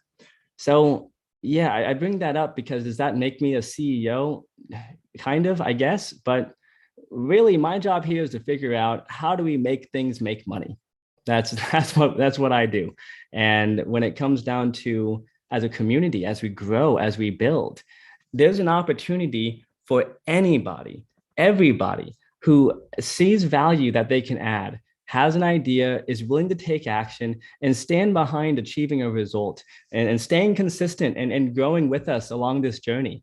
Well, there's an opportunity for you as well. And you don't have to be some fancy executive to be seen by us. You don't have to have an Ivy League degree or 10 years of experience. It's community driven because that's what decentralization is.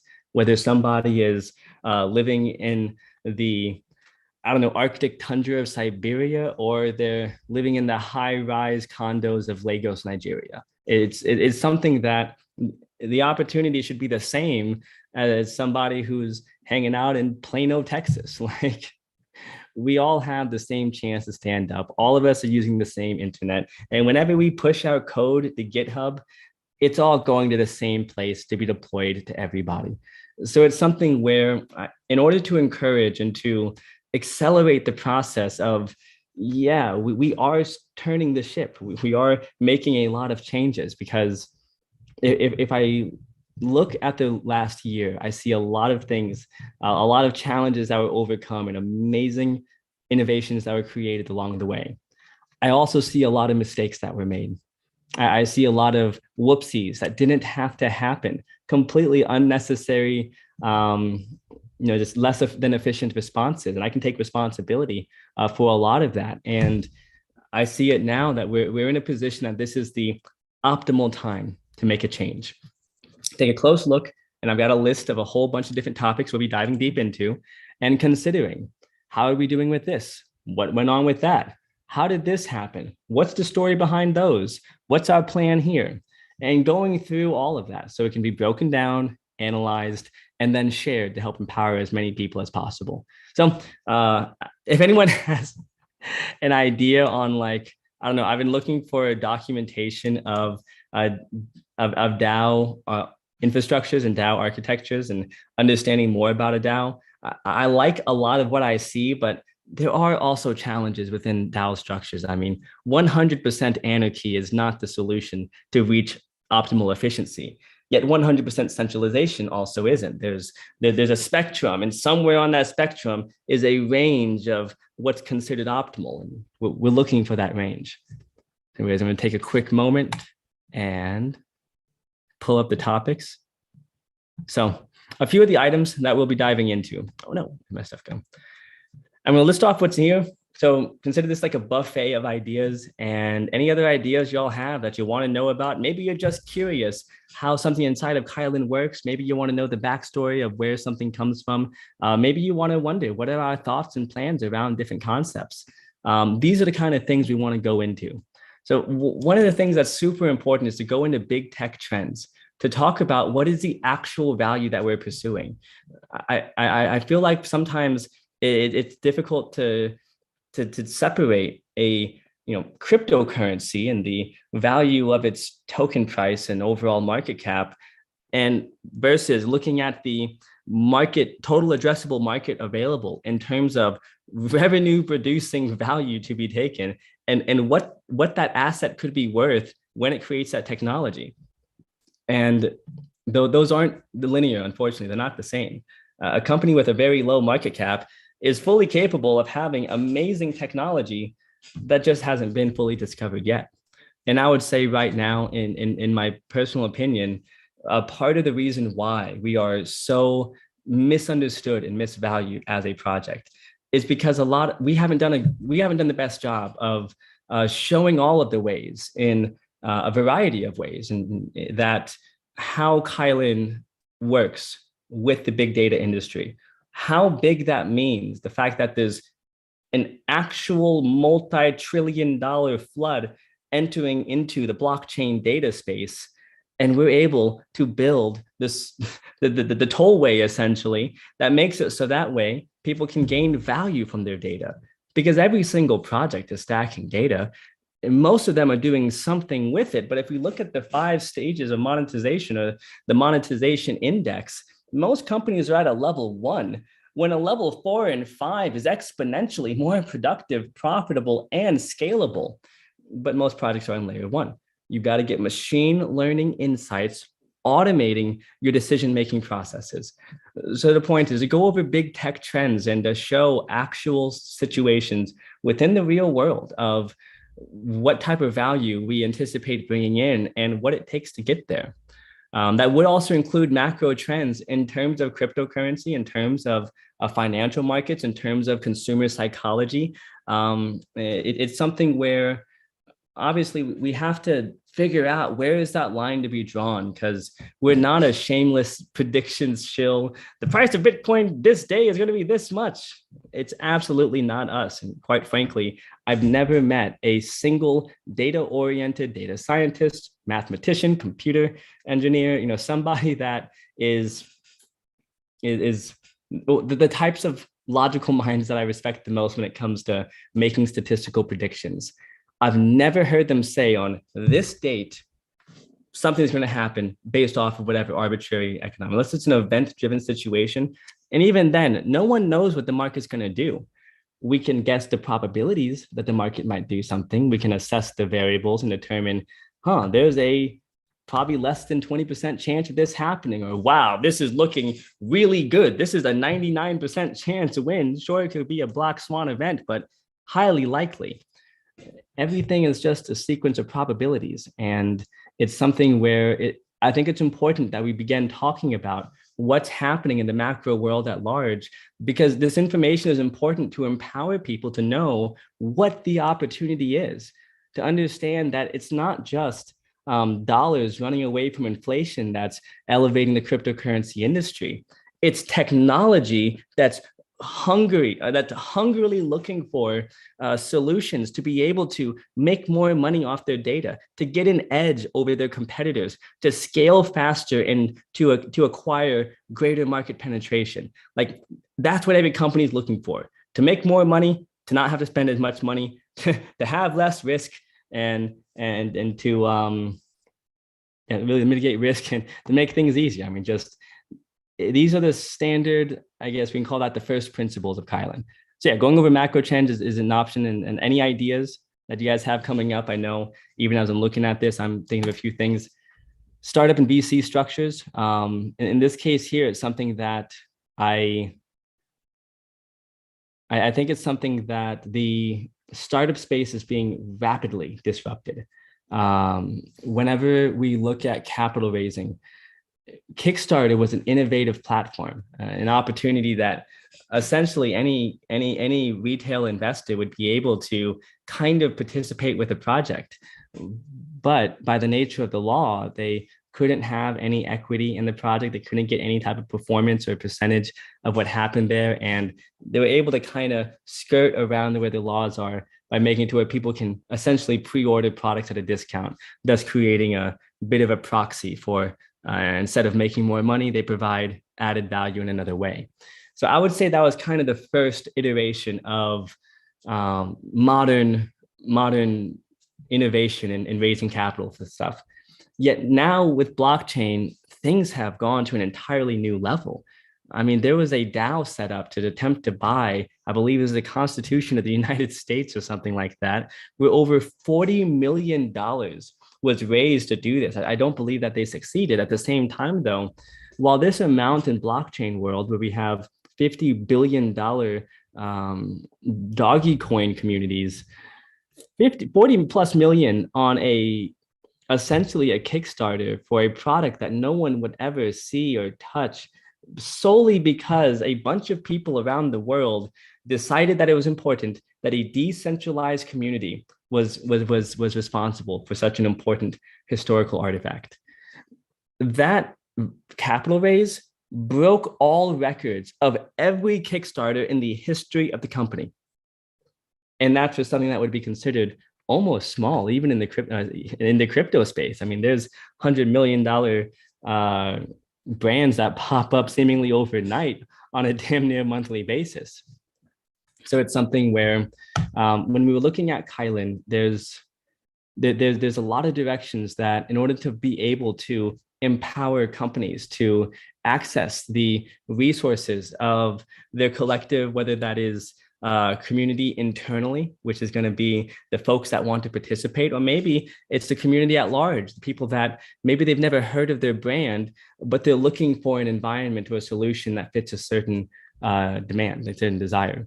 In this case here, it's something where in order to make that happen, there needs to be validity, validation of data. I mean, we need to be able to assess that if somebody wants to potentially, let's say, participate in a software project, and maybe it's a DDMO, a company that's tokenized their software, and based upon the revenues, percentages taken out, majority goes to the company, and there's a token associated with it where perhaps they do some type of utility offer through an NFT or something. I don't know. I'm giving a hypothetical example.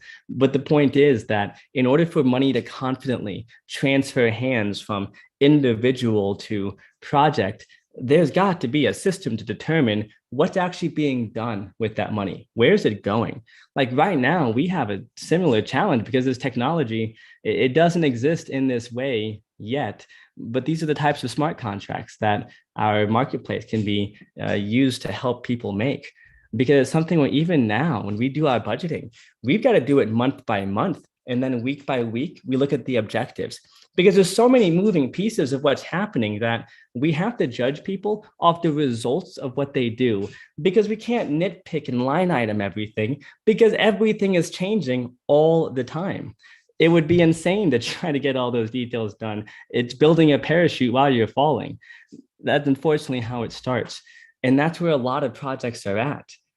And not just blockchain projects, even off-chain. So when it comes to raising capital as a startup, investors typically want transparency on what's happening with the business that they're investing in. Startups are typically figuring out what to do as they're doing it because, well, they're getting started. So to be able to bridge that gap, if there was systems that could integrate into the APIs of whatever softwares the businesses are already using, aggregate that data into a data warehouse where there's pre-made functions, different oracles or different data solutions that can be for sale on the marketplace, that a person can just plug and play, sign in through their email or some kind of Web3 wallet or whatever integration tool they have, input their data, and then boom, they have a beautiful visualization of everything happening in that company, what projects are happening, where are the tasks at, what's going on with the milestones, what solutions have they found, what challenges are they facing. If that type of information was out there, well, it's likely going to be able to attract the type of people who at least now have the data available to make a decision on where they might, what assets they might put their money into. And this transparency, if we just take a look at the trend line of where compliance law is going, it's only accelerating in the direction of greater transparency. People are tired of walled gardens. And just like right now with our community, where unfortunately we've been through a lot this year, a lot of changes, a lot of unexpected circumstances. And yeah, things didn't exactly work out as fast or as deeply as we would have liked. And we're able to get ourselves on solid ground, to put together a strategy and a system that's proving to work, and to bring together some amazing leaders from all over the world that they've been here since the beginning. I mean, the people who pop in my mind the most that have, I mean, I don't think people understand that our ambassadors, they're here every day. Crypto Lady, Bull Sanders, Stuve, Almond, and so many other people in our community that these are individuals who see the vision. They understand that the old way wasn't working and it's possible for us to make something new. They see the results of what's happening with other blockchains in the community and the teams behind those projects. And they choose every day that this is the place that makes sense, not just to dedicate whatever amount of monetary value they may have into it, but remember, the most valuable asset is time. So to everybody here that's been here from the beginning, that's helped to advise and to share the counsel, not just with myself, but with everybody involved, I can't thank you enough. And it's your example that I believe is the precedence we should be looking towards How do we make sure that people can access the information education that's needed? How can we make sure that can be, if not validated, but at least measured so we can have an expectation on when will certain things be delivered? And in order to put that together, there's quite an amount of technical stuff that has to happen. It's nice though, because most of it's already been built. There's plenty of project management softwares out there. There's lots of automation tools. And because what the brilliance of the founding team, between Kylin and the advisors, and of course everything that Sam has done, we have the ability where, as opposed to other networks and other chains that might be stuck on one language or in one environment, we can connect to any API endpoint. And if someone's software or someone's application has an exposed API endpoint, boom, connected to Kylin. And now anybody out of the tens of thousands of community members we have in our social would be able to potentially interact with that data and build upon it. At which point, let's say somebody puts in, I don't know, a raw data stream of the actual inflation around different countries around the world. That'd be extraordinarily useful if somebody is doing some kind of DeFi application for a specific environment.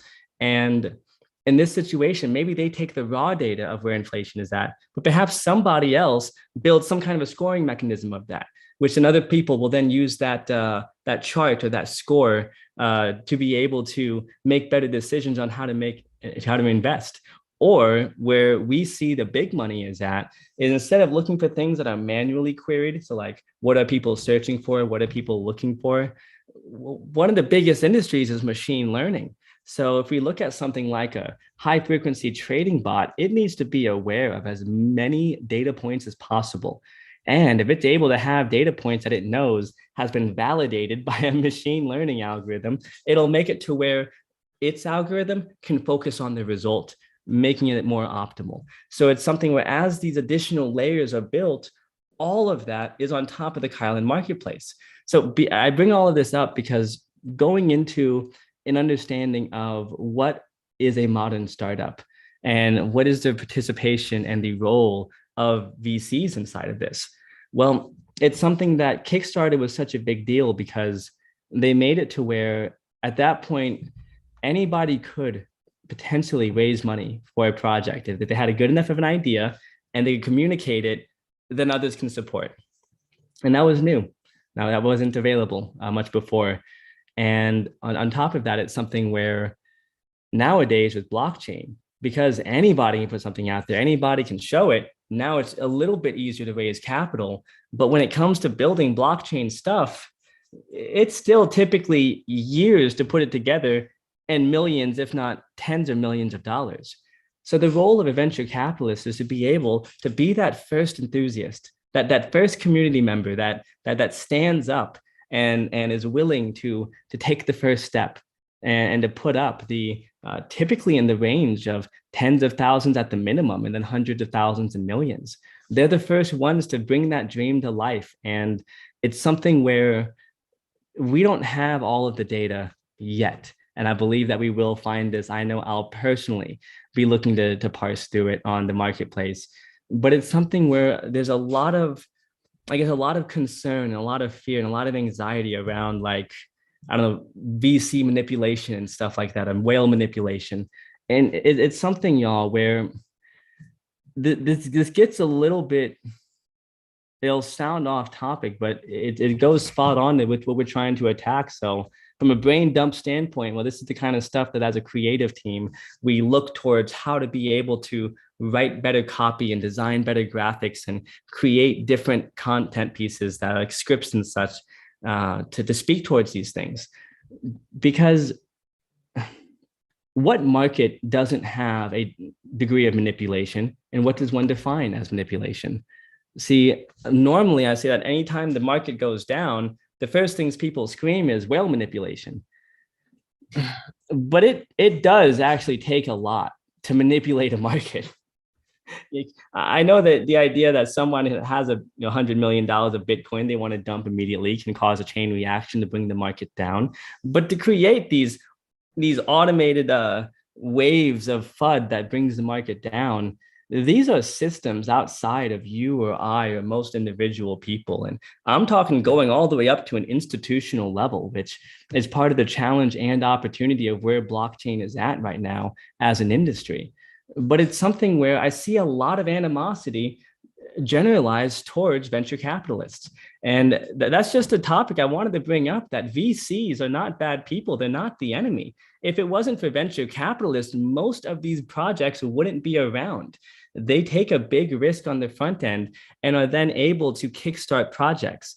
And where the challenge comes in, and it is something that there's more efficient ways. And I'm super ecstatic for Sam's upcoming project. I know for him to dedicate time towards this, he's one of the people that will likely do some really great things and innovating and experimenting with newer models of how to be able to kickstart new concepts and new businesses.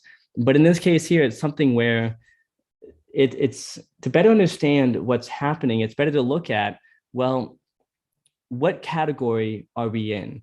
And what are the different variables that are happening within that? And then to look at the actual value being produced. So if we look at the categories, let's just say the category is data. Okay, cool. Data is distinctly different than metaverse or doggy coins. So cool, maybe the industry is data. Well, the data industry as a whole will typically move differently than, the equities market or gold or Bitcoin. They're not exactly correlated. On top of that, within the category, you're then going to have the specific specialization or type. So within data, you might have your oracles, but then you have storage. And then from storage, you might also have some other element, say machine learning and AI. And so now you're going to have different types. And each of those types will typically be received differently by the market. So if the market understands it and gets excited about it, it's likely going to go up very quickly.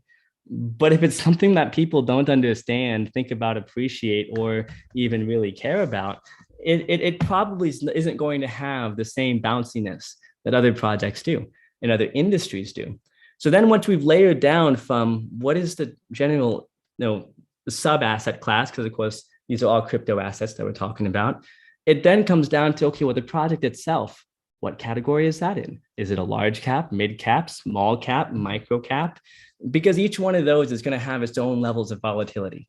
So when we take a micro cap project, sub 100 million, it's something where the rules there, the standards there, the volatility there is going to be excessively different compared to something like 30-year treasury bonds.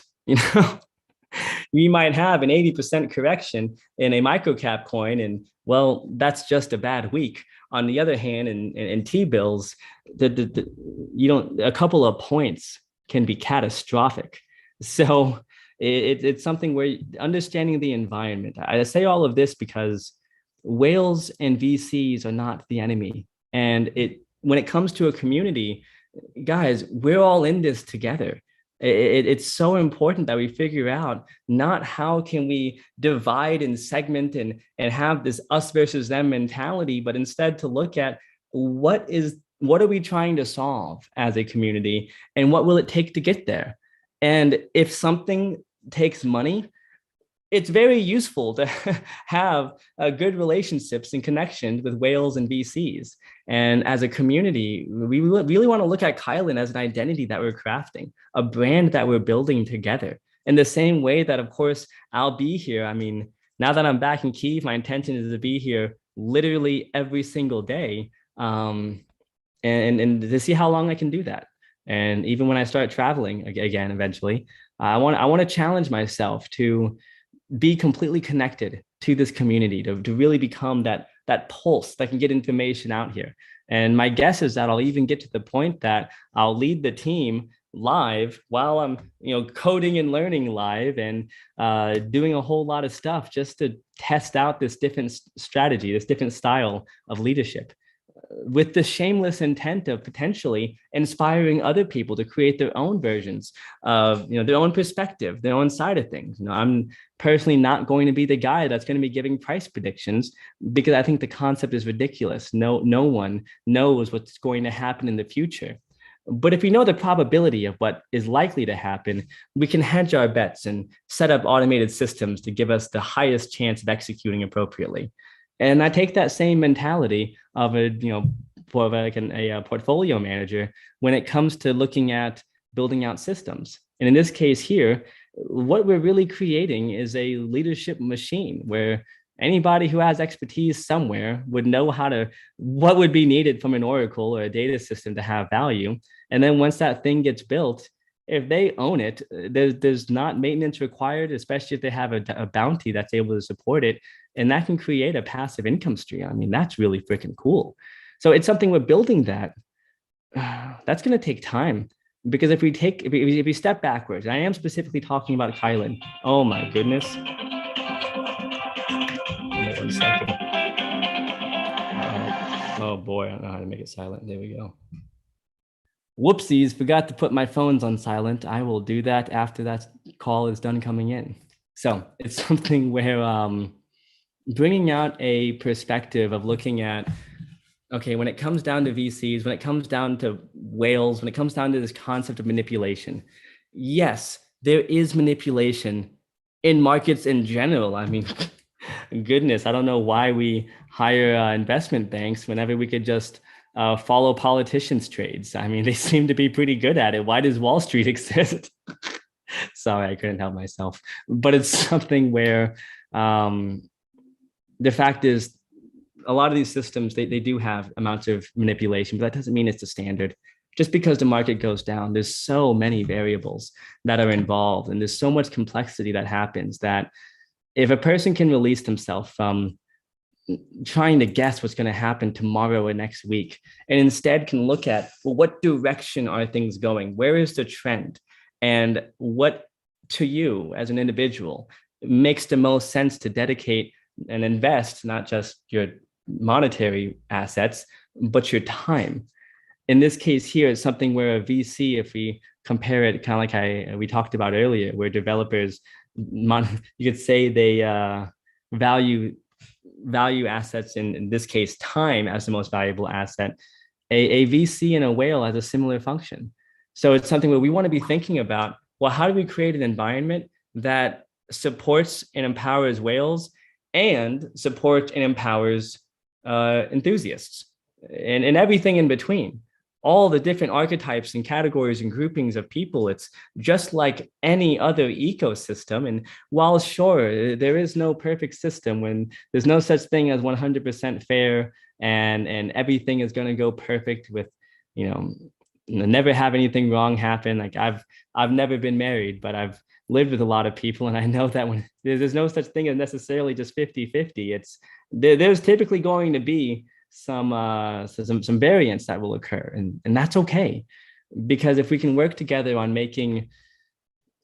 figuring out how can we create systems that serve the most people possible, well, we're likely going to have insights that bring us to create something that's the most sustainable.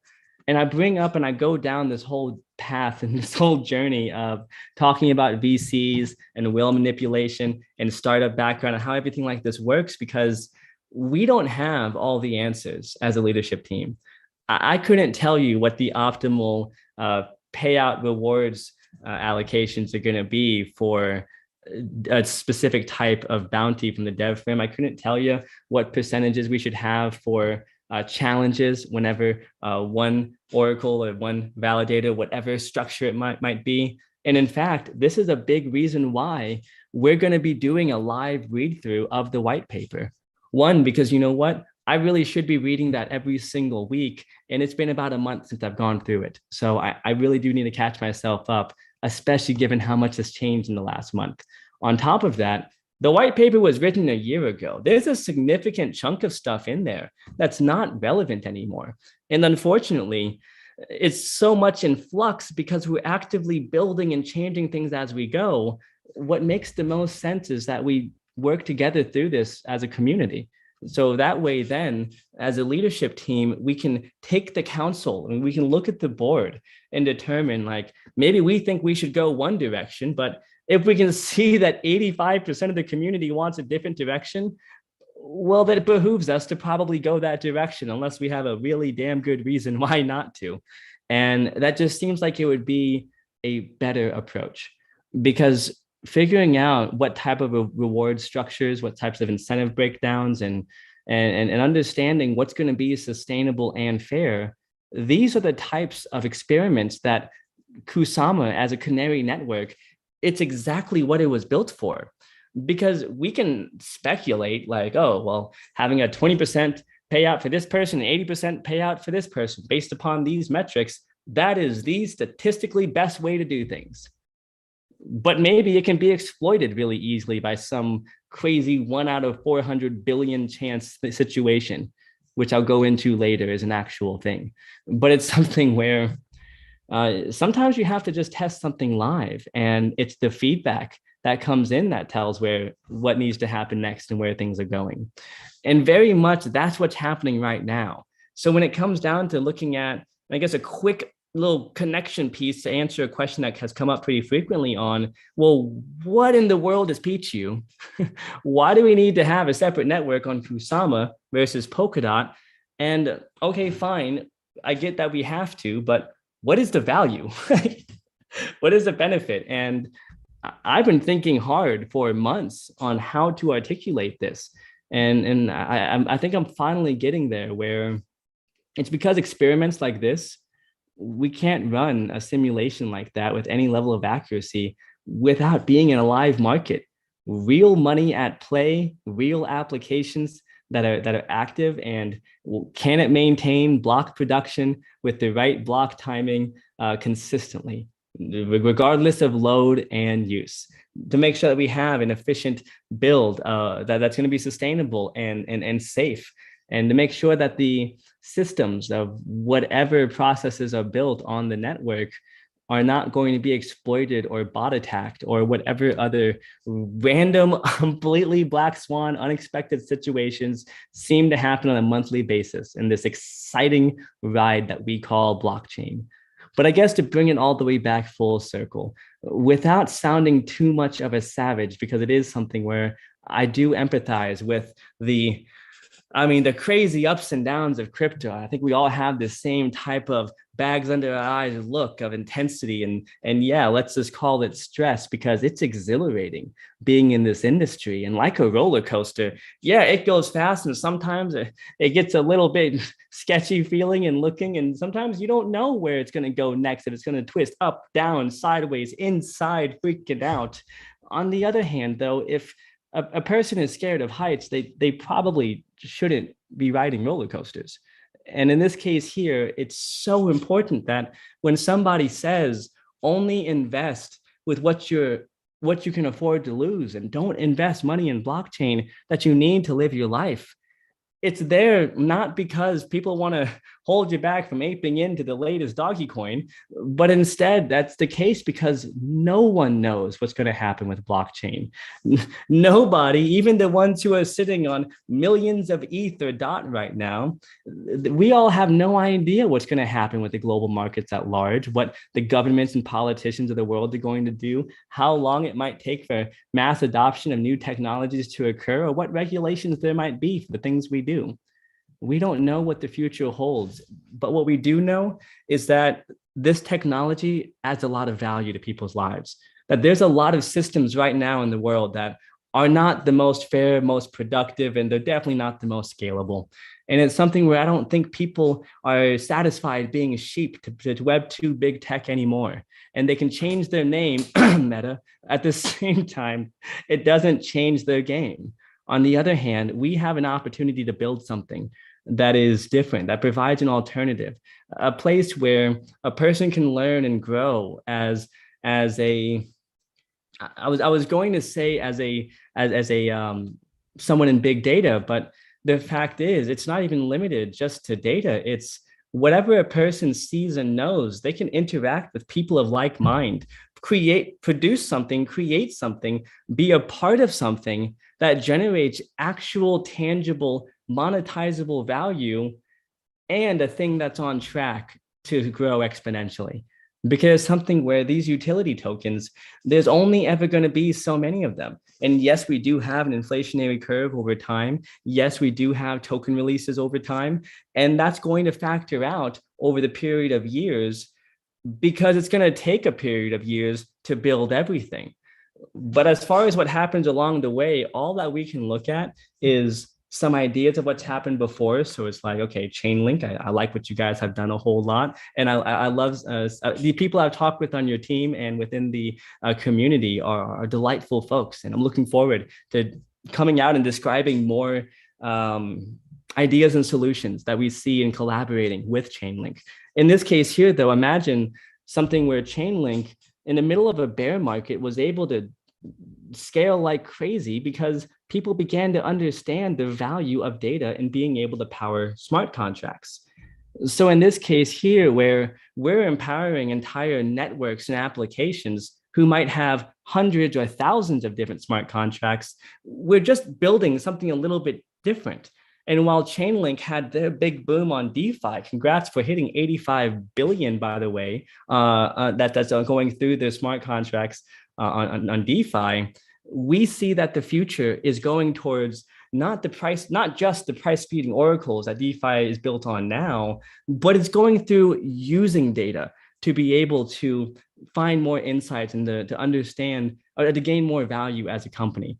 And that is machine learning. That's artificial intelligence. And that requires interesting, sometimes pretty complicated pipelines to be able to connect the dots and generate actual value. And when you're talking about machine learning, yes, the systems that we're looking at will provide some transparency on how the algorithm got picked, why that picked that algorithm, and the relative results that the varying algorithms that are being tested are producing. So that way we can create verifiable, provable transparency, not just on where the data is from, because we'd want to index each step of that pipeline.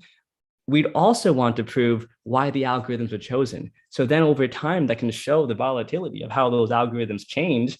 And that would help the application developer, the end client, to feel more comfortable using data science and machine learning, because something like the Pichiu built on top of Kusama network would have allowed for these algorithms to operate on a live public market with real stakes, real money on the line, and to show how over X period of time and why billions of transactions monitored across whatever solution is built.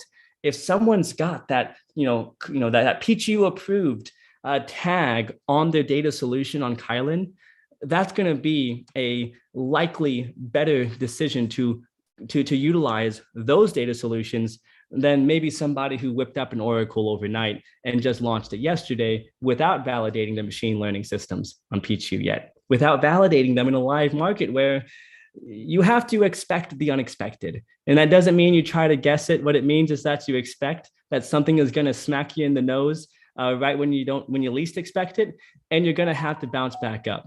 If that's the standard, it makes it a lot easier to make decisions and such. So here, guys, we're going to wrap up here in a moment. I want to leave you all with something special during this quick break, but I'm also going to turn my phone volumes off because I did not do that beforehand.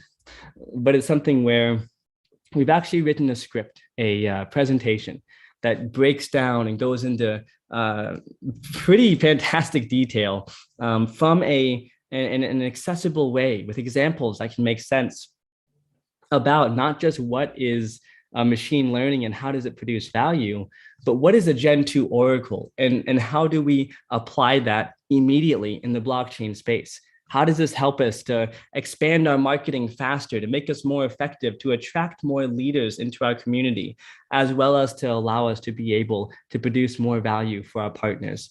So here, I'll drop this link in the chat for right now.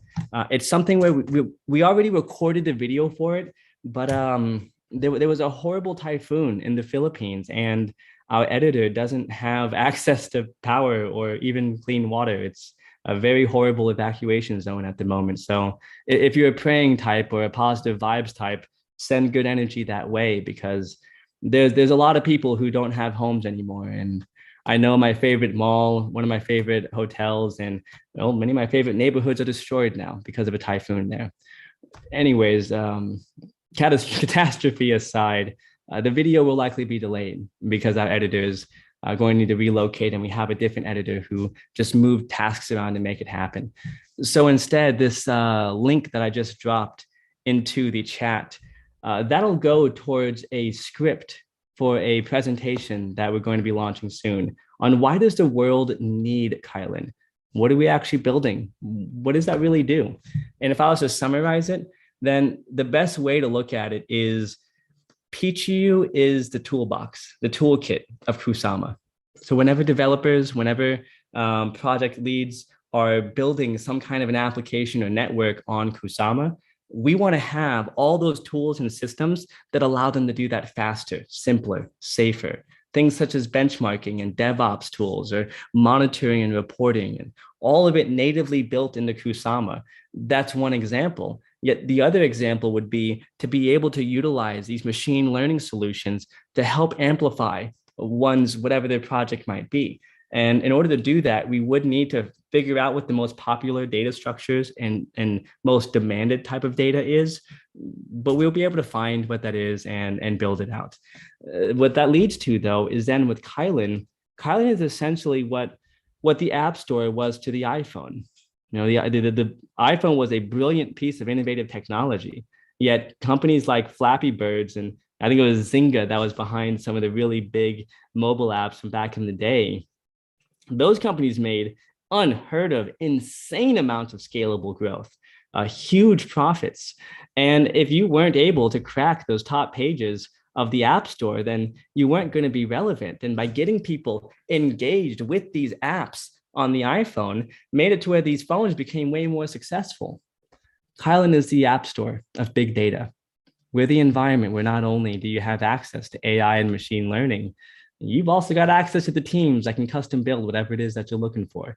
And if you're a passionate Oracle enthusiast like what I am and what I was when I was in the community and didn't really know anything about the insides of Kylin, I would want to know where the money is at. Like, can I make an Oracle myself and upload it so I have a cash flow coming in? Can I hire my own developers and have them start building Oracles so that way then they can have a piece, I can have a piece, and we have cool stuff going on? All of that is happening and so much more. And so Kylin is a place where all these different data needs, and there's so many of them, but what this document does is it breaks down what actually happens behind the scenes of an application or a network. What needs are there, and why is it that we're saying that there's hundreds of billions of dollars being left on the table and trillions of dollars being created? This is the first time I think we've been able to crack the code of that messaging and voice. How did it make sound still? Anyways, that messaging and voice to share what we're really doing here. So everybody, I'm going to take a break here. I'm going to knock out some chat questions real quick and hop onto a meeting with somebody. And then I don't even know who actually, I forgot. So I have to look at my notes.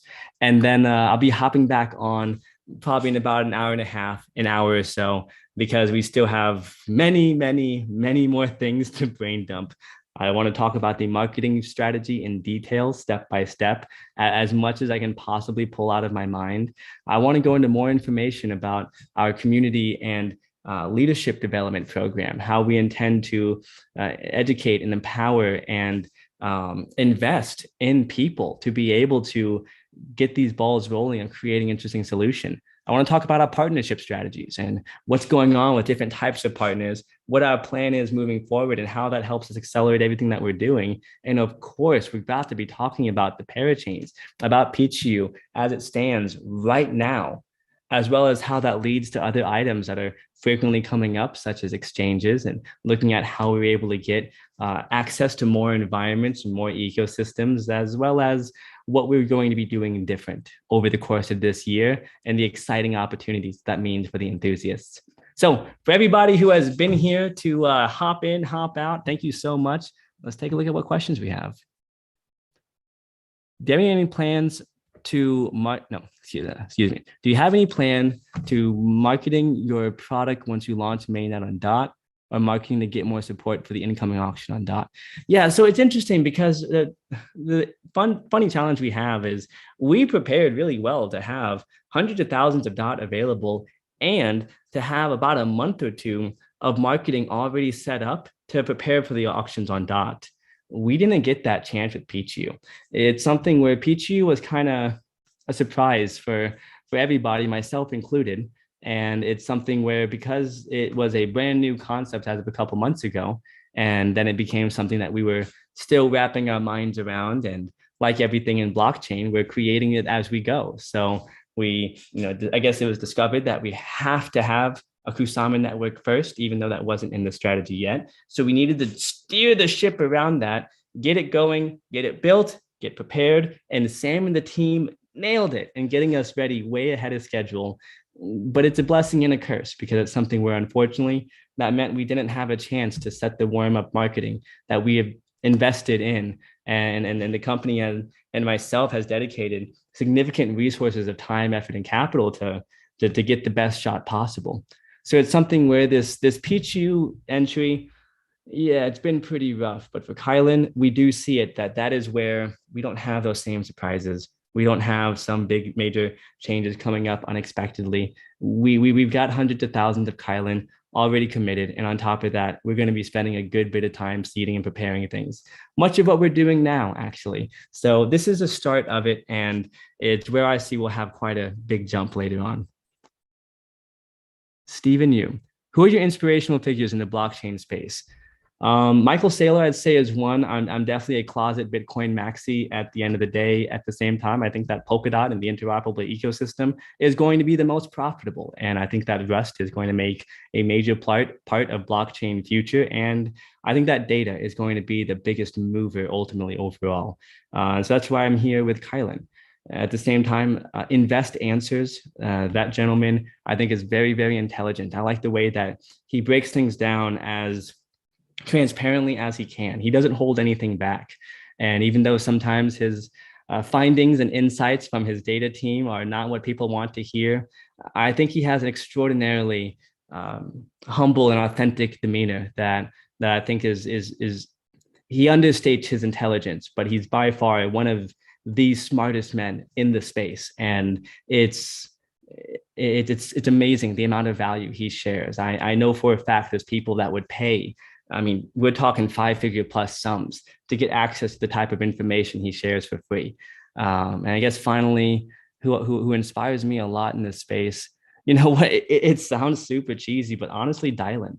Dylan was always kind of something of a, like an example of like, hey, here's what happened with hard work and dedication. To see the way that to navigate from, I believe he was an ambassador on some other projects, like back in the old days of early Ethereum in Toronto, and to see the way that he's expanded from not just successfully launching projects, but now as being able to invest and expand multiple projects. And it's one of those things that, yeah, being able to not just build a team, but to build an entire ecosystem, essentially. He's really next level. And I'm grateful every single time we get to talk, because I learned something new. And I'd say that it's, of course, right now we're having to kind of command and conquer because there's just so much to do. So he's doubling down on NFT3. I'm doubling down on Kylin. We've got someone doubling down on the next layer that's needed to create this trifecta of specialized decoupled blockchain services. But it's something where, yeah, these people all have made life-changing impacts in my journey as a blockchain specialist. That's the only good thing about this div crash is that Kylin. Glad I held. I was pissing around pump, but Kylin. But now it's like everything else. Yeah, it's definitely been an opportunity. It's, you never know what's going to happen in the market, but at the same point, though, having it to where we don't have the same just expectations of having the 10x overnight makes sure we can get back to focusing on where the trillions of dollars come from in the first place, which is the value that we provide. So I think it's a good opportunity for us to not only get the marketing systems in place, so that way, when people are getting excited and piling back in, there's plenty of resources available for them to understand what we do and who we are. At the same time, though, it's also an excellent opportunity to go dip buying.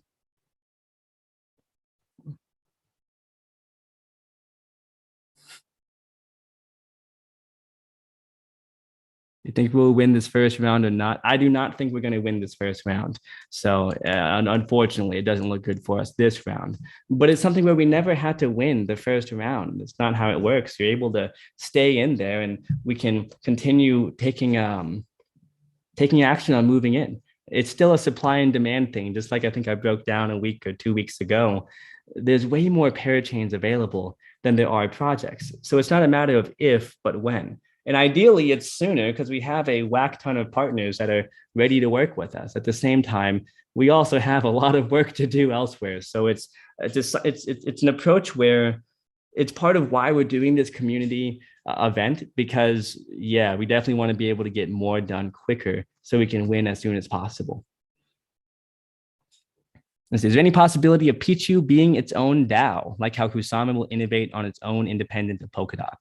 Yeah, so it's something where, that's an interesting idea, Brian. I'm still thinking about and jamming with different folks on what might be that, let's call it high level use case of Pichiu. And I have a feeling it's going to create a mind of its own, just because the kind of problems that Pichiu is trying to solve, they're really focused on chaos and figuring out, is something going to work or not work? Well, Kylin is really more so about how do we create sustainable, reliable, consistent value off of machine learning and big data in the long run, and up to an enterprise level of security and stability. So those are very two different standards that would likely have different systems and different algorithms. So I could very much imagine that at some point we could have some type of independent system for Pichiu, especially if, with this type of situation rolled out. At the same time, what I'm also leaning towards is that there's probably going to be a step-by-step approach, and something like creating a Pichiu specific DAO would likely be a later step.